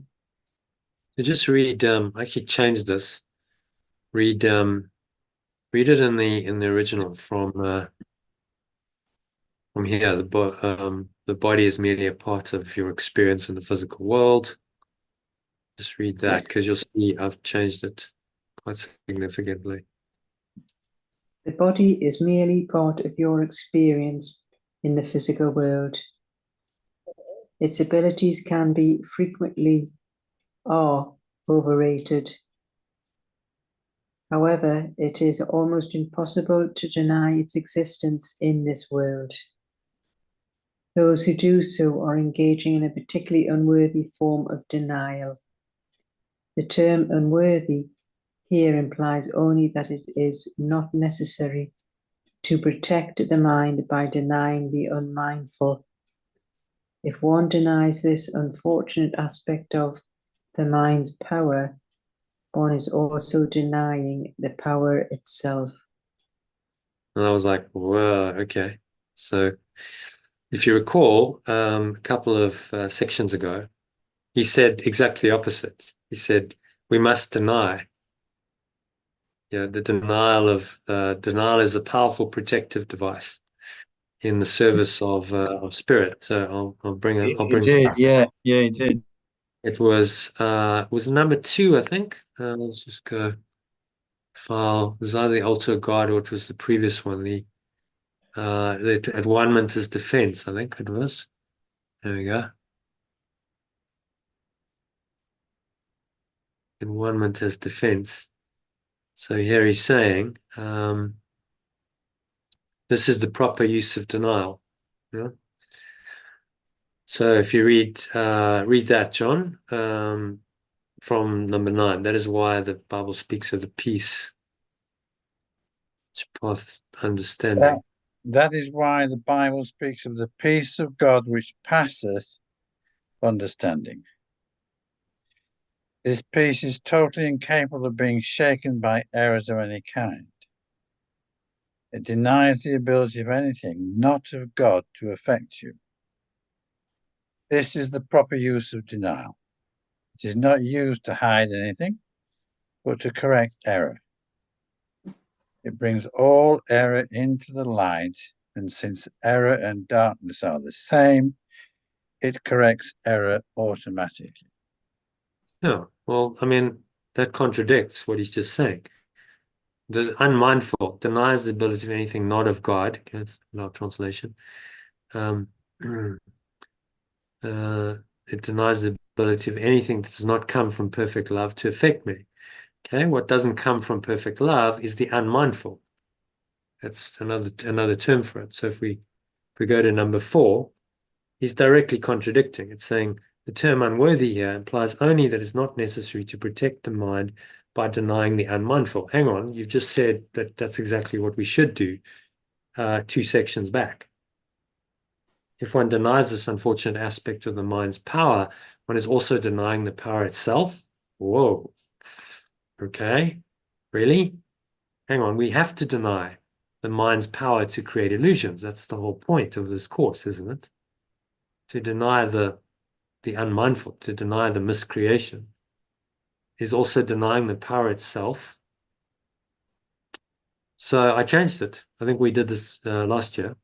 So that section's been rewritten from number 12. If you want to read it again, Elaine. The term unworthy here implies only. The term unworthy here implies only that it is not necessary to completely deny the projections of the ego mind, like the body, while I am still living in a body. I only need to reinterpret these projections with the help of the remembrance of perfect love, so they cannot hurt me. Yeah, so it's very, very much rewritten. It's not a chance. Which sounds much better. Well, it's much more consistent with what he said two sections ago, because he's actually just he's saying it's not necessary to protect the mind by denying the unmindful. Well, hang on, you just said in number 2 that it is. You must deny. You know, this is the proper use of denial. Denies the ability of anything that does not come from perfect love, i.e., the unmindful, to affect me. He's saying you must do this, and then 2 sections later, he's saying you mustn't. Well, you know, which is correct in the whole context of the course. You have to say, well, this is the correct.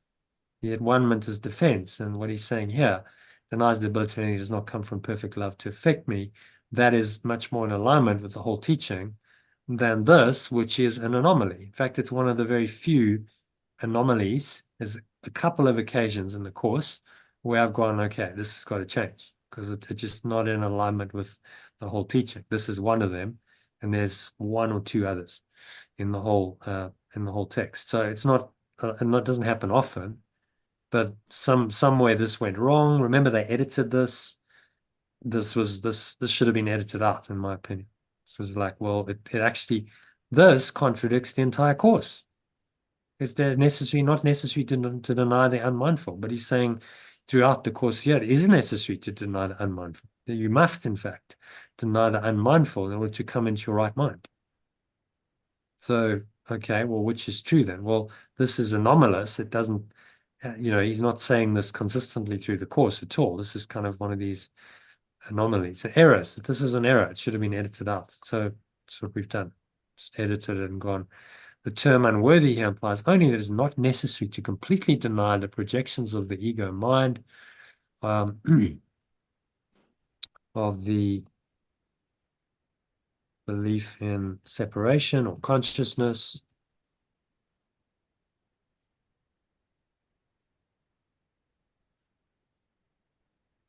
Like the body while I'm still living in a body, right? Because it's almost impossible to do that. How do I deny my body when I'm so seemingly in a body? I only need to reinterpret these projections with the help of the remembrance of perfect love so they cannot hurt me. That makes a lot more sense. It's a lot more, you know, understandable, isn't it? I just need to do the reinterpretation. So, okay, the body seems to be real. I'm having these experiences, still got sense perceptions going on, but my job becomes to reinterpret these so they don't hurt me. Okay, well, I can do that. I'm not trying to deny completely the body while I'm still living it. Okay, well, imagine trying to do that. Well, if I'm denying the body completely, it's like, well, I don't need to attend to any of the body's needs. I don't need to wash. I don't need to eat. I don't need to defecate. I don't need the toilet. None of the body needs apply. Well, try living that way. So it's not very practical, is it? Say take Ramana Maharshi, good example of someone who transcended the body. He just didn't function. He just sat in meditation, and to the point where insects were, you know, chewing his flesh, and he had to have, you know, disciples, which he did have, fortunately, who would kind of like make sure the insects didn't do that, so that, you know, their master didn't get completely eaten alive while he's in deep samadhi. You know, Yeshua's taking a much more kind of middle way approach and saying, okay, well, you know, virtually impossible to completely deny the body, but you can just reinterpret your experiences in the body so they don't hurt you. That's much more achievable and doable. So that's how I've translated it. I think we did it last year, if you recall, John. I think you were in the session. I was like, Yeah. okay, Yeah. we're not happy. I'm not happy with this at all. I can't just leave it because it actually contradicts the entire course. Not necessary to protect the mind by denying the unmindful, but that's exactly what he's saying throughout the rest of the course, that we must deny the unmindful. So you contradicted yourself. So which is true? Anyway, so that's just thought I needed to bring that into awareness. It's I think there's 2 or 3 occasions where this has happened in the entire text. So it doesn't happen very often because it's a remarkably consistent teaching, but there are these little anomalies. Apparently also he's made some errors. The Bible, like the Bible doesn't say know thyself. It says the Bible says know thyself. Well, nowhere in the Bible does it actually say that. So okay, when you're saying it says it, but it doesn't actually say it. Yeah. So there are some errors in the course, and I think we need to just address them when they come along and say, okay, well, if we understand the whole context, then we can. This is not a sacred teaching. It's like, oh, we can't change these words because that's blasphemy or something. No, maybe they were an error. Like they should have been edited out, and maybe it's time they were, which is what we're doing. Okay. So what else is saying in this one?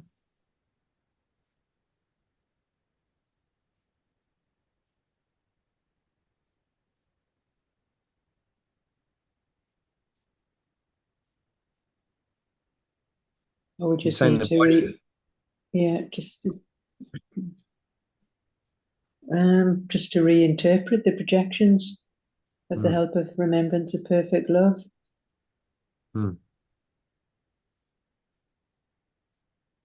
Yeah, so how much this is doable. Okay, so I'm going to have my experience with the body. I don't have to deny it completely. I just have to reinterpret my body's experiences. What my senses are telling me. I need to reinterpret these in a more helpful way, in alignment with perfect love, so that I'm not mentally and emotionally affected by these projections, because I can let them go. And so I can live while I'm here in this illusory world. I can still function here, but I'm functioning from the perspective of truth rather than of illusion.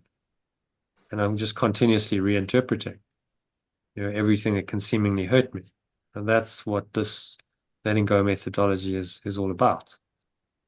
And that's doable. It's not asking us to completely deny the body. It says that's almost impossible to do. You just reinterpret the body's experiences.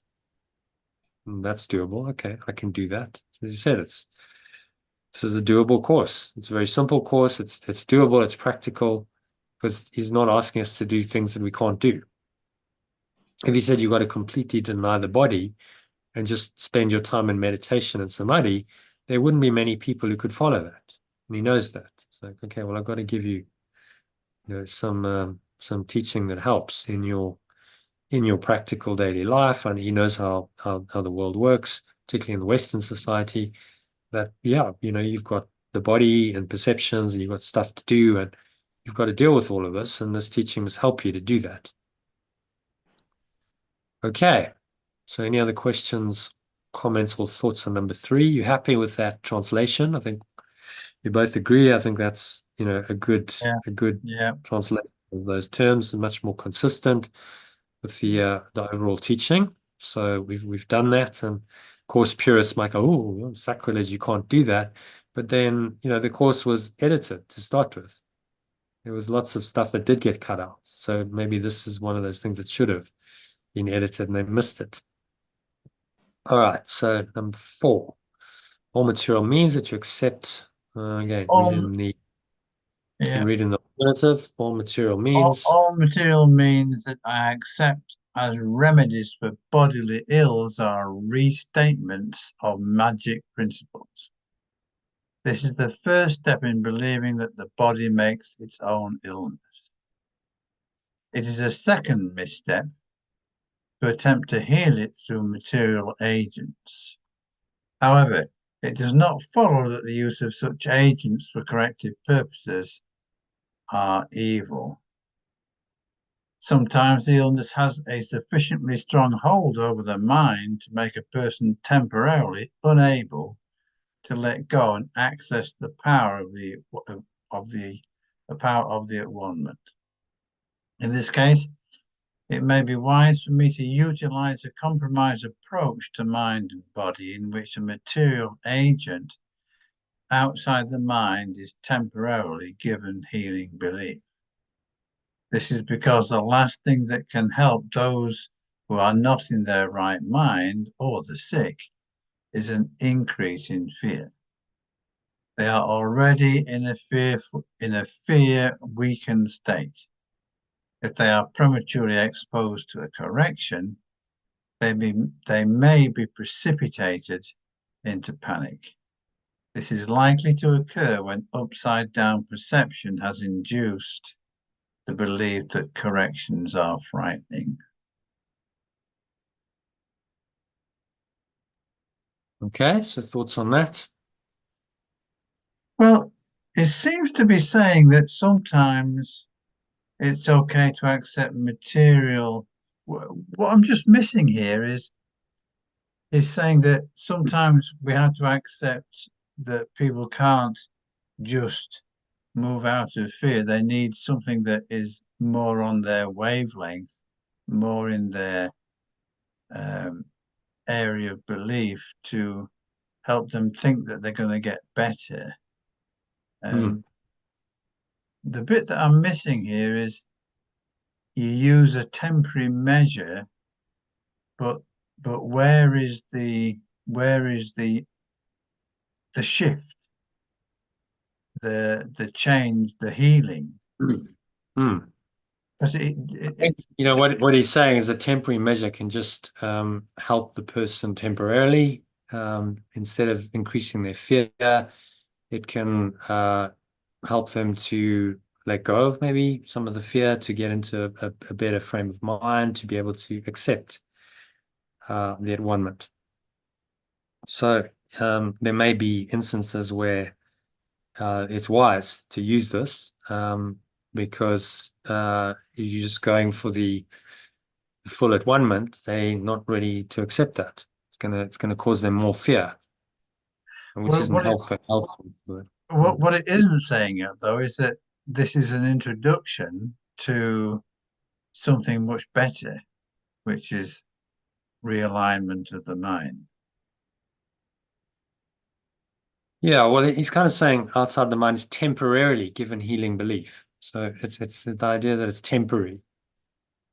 temporarily given healing belief to hopefully facilitate the truth. Yeah, okay. It's because the last thing can help those. And I think it's quite an important part of the course. You know, if he didn't have this section in this particular paragraph, actually, all kinds of distortions could happen. It's okay. Well, the course is just saying go for the at-one-ment. So medical treatment's never justified. You know, don't even go there. What he's saying here is sometimes it is, and the compromise approach is sometimes necessary, and that's okay if it's warranted. And not saying that it's ultimately real, or it's ultimately going to take you to at-one-ment, but it's part of a bigger healing process that may be wise, may be helpful for the person to have the magic rather than going straight into the at-one-ment, which they find very fearful. So he's kind of giving us a compromise, and he's saying, I think wisely, okay. And imagine if he said, no, hardline, no medicine. Oh my God, that could in fact discredit the entire course. People would go, no, this is not acceptable. This is dangerous, because what he's saying is, could be life-threatening for people. So, just discard the whole teaching. This is dangerous. It gets banned, etc. That well could have happened if you'd taken a hard line on it. So, this is saying, okay, well, there are situations where you can take a compromise approach, and you need to use wisdom, guidance to determine when that is, with ultimately intention that that's just a temporary measure.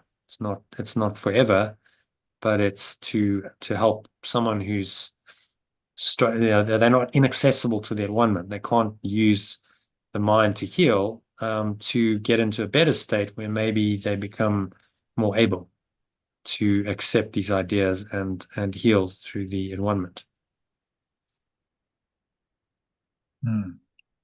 Okay. Yeah. So I think it's an important caveat. Yeah. Because if he didn't say this, I mean, imagine, I mean, that this misinterpreted it could lead to people dying. And the Jehovah's Witnesses, I think, or was it the Seventh-day Adventists? And one of the, Christian sects go, no, I think it's Jehovah's Witnesses. No medical treatment. We won't allow it. It's not our beliefs. And there have been people who've died, who they could have had medical treatment and been helped with some magic, and instead they died. And then it's like, well, how do you defend that thought system? Okay, ultimately their bodies weren't real to start with, but that's a hard one to accept when they could have been saved with the available, albeit magical means, which would then maybe have given them a chance to have some more life experiences and learned the atonement. So I think it's Yeshua understands how this world works. I think what he's done is wise here, and given us a potential for a compromise. And it's one of the few areas again where he compromises, and he says, okay, you can, in this instance, you can compromise and may be wise, because actually it's not going to be helpful for the person to insist on atonement when that just increases their fear. That's counter to what we're trying to achieve here. So then use the magic just to alleviate some of their fear, and maybe down the line they might become more accessible to the atonement.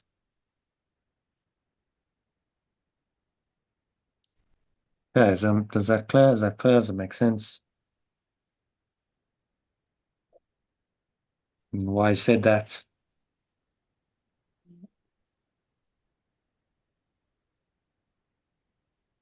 Likely to occur in upside-down perceptions induced to believe the corrections are frightening. So, some people are actually terrified of the ultimate correction, which is pure formless awareness and healing, and they'd rather be sick. And that's why they are sick. So you come along and say, well, just let this all go, and let your sick self, sick separate identity go, and they find that incredibly threatening and fearful. And saying, well, in that instance, you're not really going to win. So use this compromise approach to try and help them, because there's no need for them to suffer unnecessarily.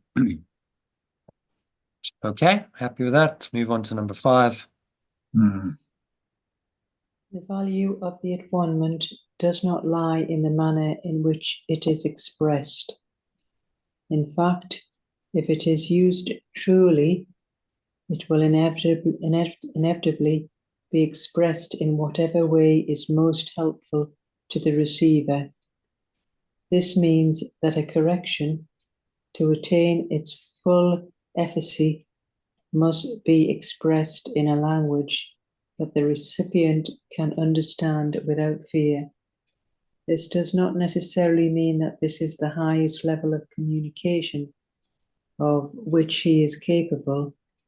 It does mean, however, that it is the highest level of communication of which he is capable now. The whole aim of the correction is to raise the level of communication, not to lower it by increasing fear.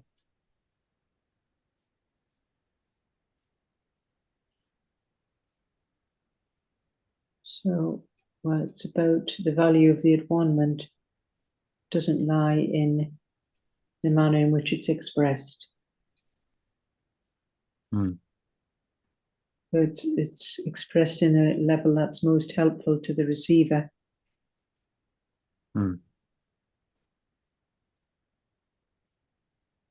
It's got to be expressed in a language that they can understand without fear.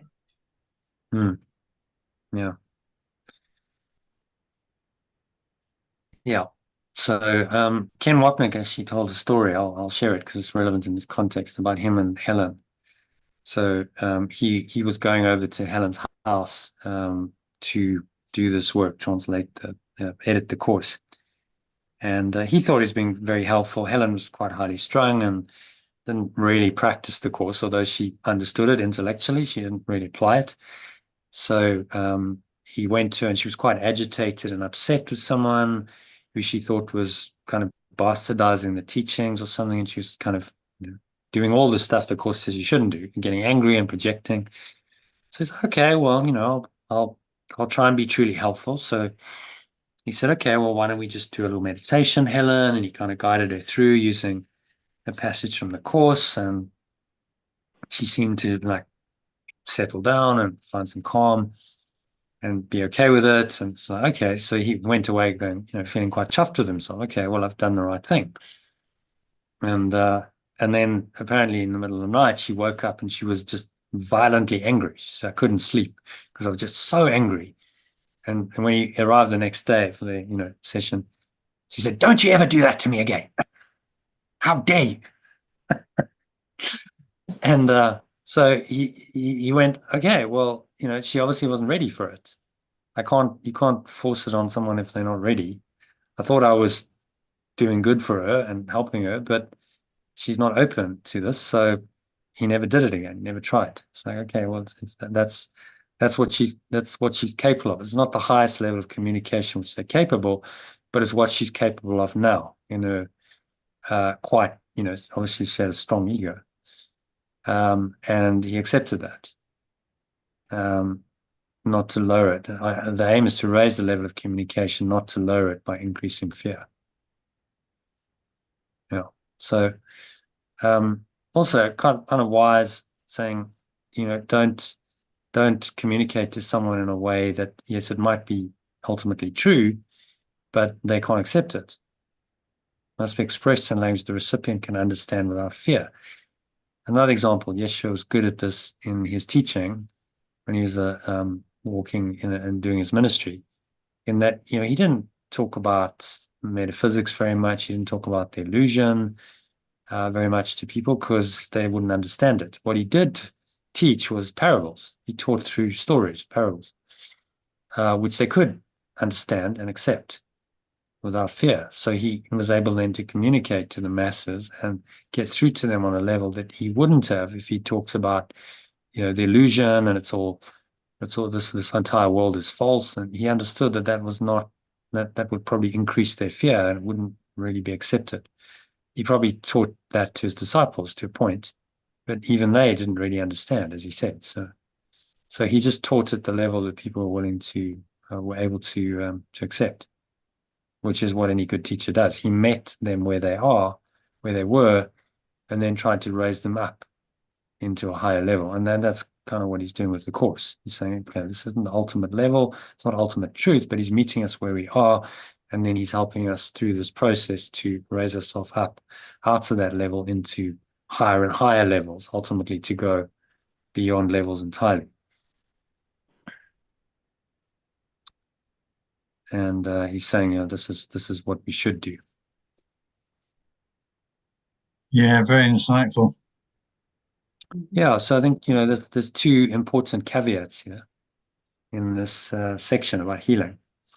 Saying, okay, so let's just and I think it sort of mitigates against sort of a hard line approach. This Ken Wapnick, again, you listened to him, he said in the early days of the course, people would just they'd go into hospitals, people would be sick, maybe even dying in bed, and they say, no, this is all illusion, just get up, it's all in your mind, this is nonsense, forget it. And the people just look at them, who are these people? They're just completely uncaring, unfeeling, and he said that happened quite a lot because people didn't understand the caveats that were given here. So they're there for a reason, to help us to kind of navigate our way through the world and be in the world but not of the world, not compromise on the truth, but find a way to be truly helpful really to people. What is going to be truly helpful is going to be what they can relate to. Talk to them in their language. Give them, if they need if they need a magic remedy because that one can't work for them, then understand that and give them the magic remedy, because you don't want to make them suffer. So, yeah, quite wise guidance. All right, so that is the end. Let's just do the summary quickly. So you can read the first 2 paragraphs. The emphasis is now on my healing, which is always a correction in my mind, never achieved when I'm fearful. So my healing is essentially the release from my fear. When I am sick, I am not in my right mind, and I am believing that what is wrong on the level of form, i.e. the body, can adversely affect my mind. Accepting the at-one-ment will heal all my errors, whether they are on the mind or of the mind or body or on the mind or body level of reality, by helping me recognize that only my mind can make errors, and my body can act wrongly only when it is responding to my misdirected thoughts. Okay, so what's he saying here? Well, he's saying here that we are now talking about healing, which is essentially release from fear. And when we are sick, we are not in our right mind. Something has gone wrong in our thinking, and that will affect our body adversely. And then going back to when we then go back to at-one-ment, then we can introduce the miracle and move to healing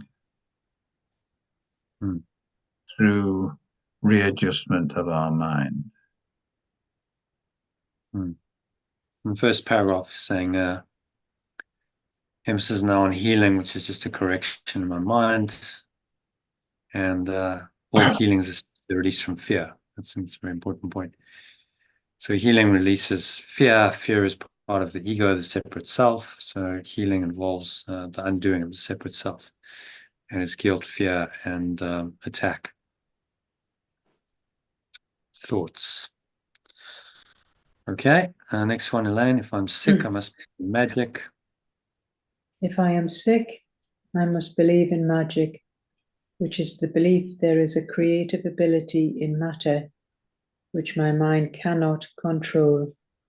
This error can take 2 forms, either that the mind can miscreate in the body, or that the body can miscreate in the mind. However, when I understand that my mind is the only level of existence, I will not be confused by either error. So it's just saying about if we're sick, then we must believe in magic, because we've taken the form of the mind miscreating the body, or that the body can miscreate in the mind. So you can take either one of those. But when we understand that the mind is the only level of existence, then we won't be confused by the error. So me belief in magic, and like medicine, there is a creative ability in matter which my mind cannot control. So it's just saying somehow matter just exists without mind. We say, the primary reality is matter, and somehow that came into being without mind, and then that has the power to control you and affect your mental and emotional state. So somehow independent of your mind. It makes no sense. It's like the tail wagging the dog. The mind is primary, and then secondary results like physical illness and healing come as a result of the mind. So just don't believe there's a creative ability in matter, which my mind cannot control, which is the scientific materialist paradigm, saying, well, actually, matter is primary, it's subjective, it's outside of you, your mind can't control it, and this is ultimate reality, and you're just some little person living in this in a body in this material world, and you're subject to to these laws of matter, time and space and matter, which your mind cannot control. That's the scientific materialist paradigm, saying no, that's just not true. And if you're going to heal your mind, you must question that and ultimately undo it, to undo all of these results of this. The mind can miscreate in the body, or the body can miscreate in the mind. Talked about how that can happen. Mind, false ideas miscreate illness in the body. Body can miscreate in the mind. Idea that the biochemistry of the body can affect your mood, and so you treat it on the body level with drugs. That's another error. Well, both of those are untrue, because actually only the level of the mind is true, which is pure formless awareness, and none of the body and all of its errors don't even exist. So don't get caught. That is. I'm still struggling, John, with that. This error can take two forms. Either that the mind can miscreate in the body. Okay, so okay. Now I'm talking. Yeah. So if we are right-minded, then we do not miscreate in the body. If we are wrong-minded, then we do. Yeah. Then we do. Yeah. Okay. Yeah. Okay. Or that the body can miscreate in the mind. And I just gave an example of that somehow the biochemistry of the body can affect the mind. That's in fact that's the approach to mental health, traditional approach with psychiatry and stuff, that you change it on the biochemical level in the body, which then changes the mind. That's their approach. But it's an error. It's based on a false idea of how reality works. Yeah.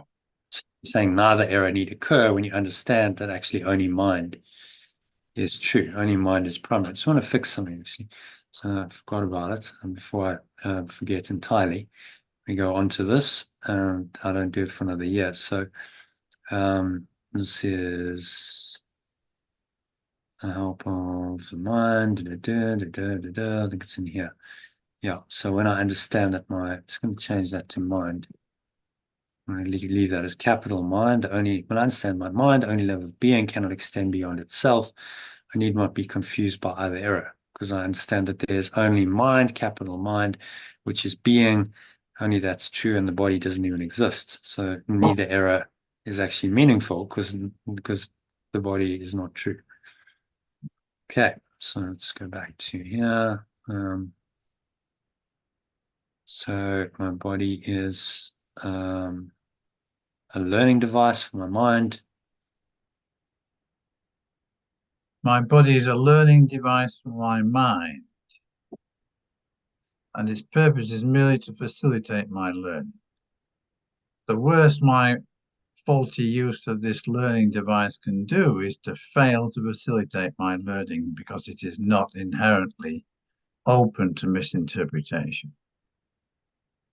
However, it is almost impossible to deny its existence in this world, and so I do not need to try to completely deny the body while I seem to be living in a body, but only need to reinterpret it as a learning device for my mind so it cannot hurt me. So it's saying that the body is a learning device for my mind. So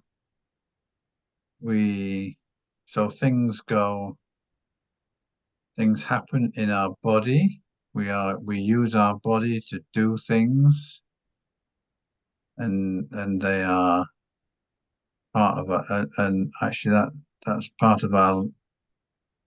They are the means by which we do things in the illusion, and make mistakes, so as our mind can see the mistakes we've made. Hmm. I'm just trying to get at what he's saying by my body is a learning device for my mind. Hmm. So I can learn through my experiences in the body. My mind can learn lessons through the bodily experiences, and that's the only purpose of it. Can we have So an instead of, example of that? Can we think of an example?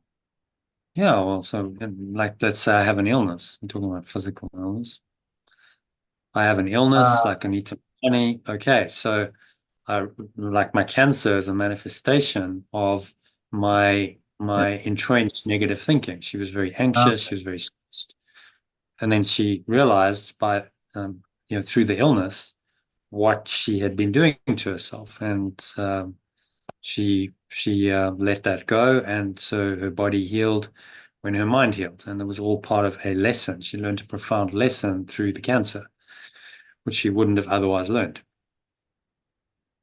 So, illness, any physical illness is, you're learning a lesson.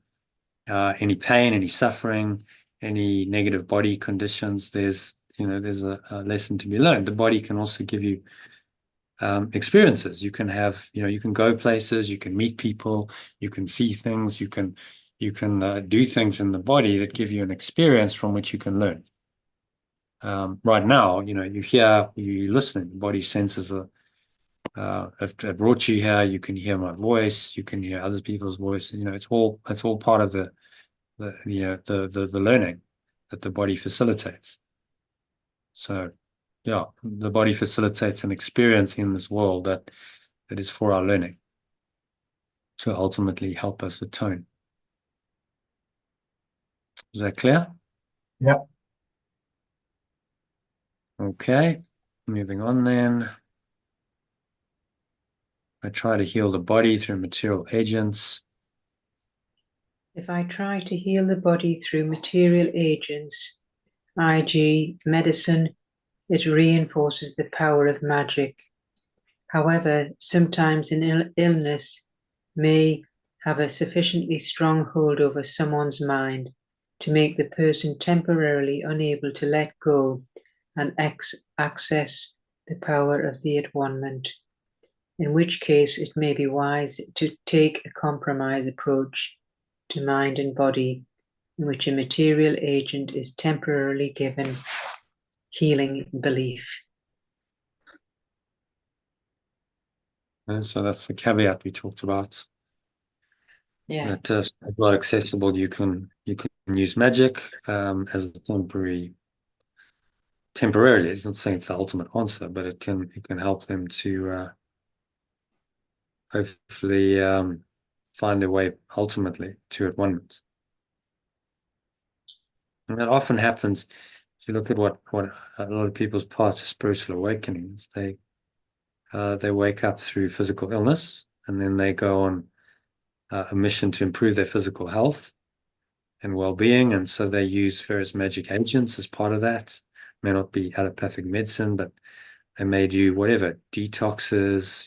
There are all kinds of alternative treatments, and that is part of the healing of their mind. They're not completely accessible to their one-ment and saying I'll just do it all in my mind. They need the physical agents, part of that healing process. So that's kind of what he's talking about here. So the physical agents are temporarily given healing belief, even though ultimately what's healing them is their change of mind. Okay, does that make sense? Yeah. And last one, if I'm important, I express my correction. Any correction I make for another person. It is important that I express my correction I make for another person in a way that they can understand without fear. This will be the highest level of communication they are capable of at that moment, because the aim of corrections is to be truly effective and helpful to the person in their current state of mind.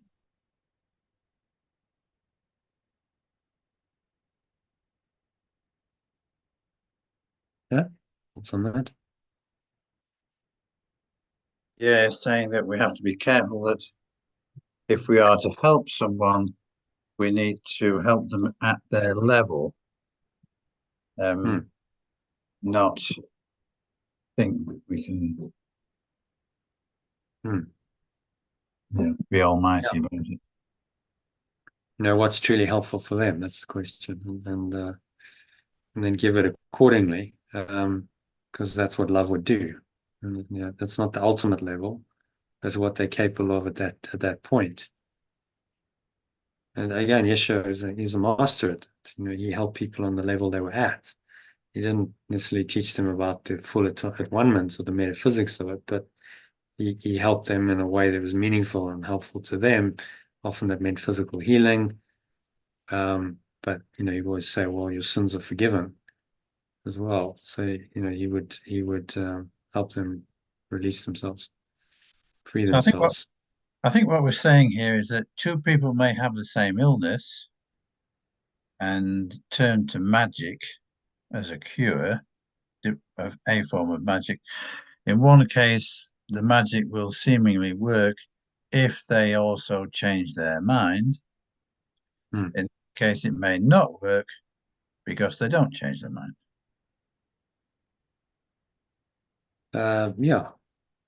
Ultimately, the correction of the mind is what it's about. But the magic may be helpful in that process. So it's a part of a bigger process. So these agents. I know people have done like, so they've healed from cancer or whatever, and they've used material agents, and it's been part of a healing process, which then down the line opens them up to, okay, well, maybe I've become more spiritually open and spiritually aware through this experience. But at the time of I'm dealing with cancer or whatever, I can't quite accept that. So I'll use these agents. And I think that was Sue's case with cancer. Actually, she did the chemotherapy, the radiotherapy, but at the same time changed her lifestyle. Yeah. Well, that would be an example of a compromise approach, and it worked. Obviously, she's still around, and hopefully, learned ultimately to go beyond the magic. That was just temporarily given healing belief, as he says. It's not ultimate. It's not permanent. Just a temporary help and aid in a bigger healing process. Yeah. Yeah, and then just the key message. I recognize that my healing lies in correcting my mind and releasing fear, understanding that sickness reflects misdirected thoughts affecting my body. When I accept correction, it heals my errors on both the mind and body levels by acknowledging only my mind can err. My body serves as a learning tool for my mind. And while material remedies may sometimes assist when someone isn't ready to fully embrace correction, the ultimate healing comes from reinterpreting my body's role and aligning with this correction.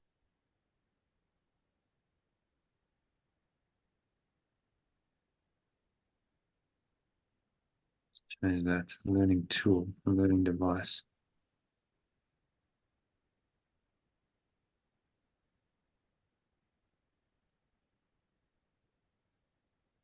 So what's he saying in this one? So he's saying, in essence, that healing is down to realignment of our minds with our is to get back into right-mindedness, and the body will give us clues if we're not in right-mindedness, because it will get ill, and that's a clue. That's an indicator, and we can heal that through correcting our mind, which may also include some magic if and when it's appropriate. Yeah. Yeah. It's important caveat that, and we should give correction on the level that it's can be accepted. Don't give people something they can't understand, because it's not helpful. No. You talk. I remember once doing this, actually. I'll give you an example. It's quite funny, kind of funny. I went to a place out in the sticks in South Africa called Krugersdorp, and I did a talk for, there's a company, and they got in a motivation speaker, and I did this talk and included some quantum physics, and the people just looked at me like, "What are you talking about?" No idea. Like I was from some other planet. I was like, okay, clearly the wrong talk for the audience, and Yeah. I was ill as well, so that didn't help. But it was like, okay, they're not really open to it. And then the second half of it was like, okay, we're going to take a break. Hardly anyone came back because they just didn't get it. They were like, what is this act talking about? We have no idea. Quantum mechanics in Krugersdorp was not well understood, or not even willing to understand it. So yeah. Whereas if I talked, a little bit less, at their level, it could have been a good talk, and it could have really helped them. But anyway, it's learning. You don't always know when you're doing these things. And I just come back from Cape Town, so I was like, okay, well, I'm just going to do my standard talk. I don't have time to do anything custom. All right. So, any other thoughts or comments or questions on this? No. I just got one question, John. Today is Friday. Oh no, today is Thursday. Thursday. Yeah. Right. Yeah. But when Saturday comes, tomorrow is section 5. Yeah. And then Saturday Mm. would be then the one after. Yeah. So Section 6. Yeah. So then that one we do on our own. Yeah. Yeah. Yeah. So if you have any questions, we can discuss it the next day. But Okay. yeah, just I'll send you the the file, the translated version, so you can read it. If you want to go over that one-on-one, we can absolutely. Got some one-on-one sessions and credit. So yeah, if you've got any questions. Good. Okay. Yeah. Excellent. All right. Okay. Thanks, John. Yeah. I'll tomorrow I'm going to do a session in the afternoon, so I'll start it at 12:30. Okay. I might not be around for that then, but not to worry. Carry on. Well, join later. Yeah. We'll probably be going till 3 or 4, so join later if you can. Yeah. Otherwise, Sunday. We'll do Sunday evening, and join us then from 7 on Sunday. Yeah. Good. Okay. Okay, Jono. Have a good All right. night. Sleep well. Thanks. Okay. Bye. Okay. So that's a wrap for today.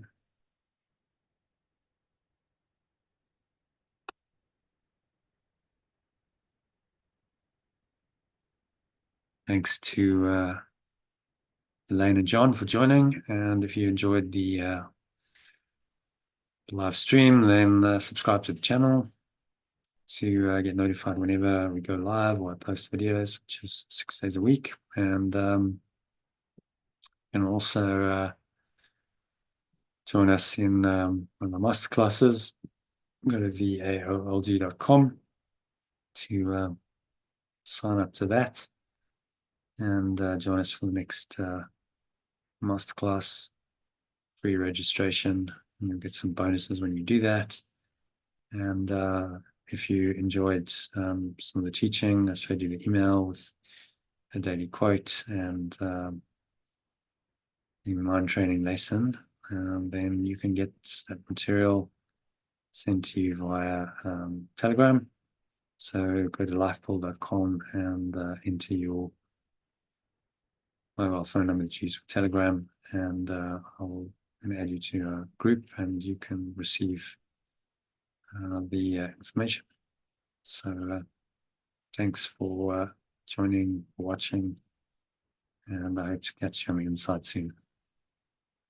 Namaste. The true self in me acknowledges and honors that same true self, Christ in you.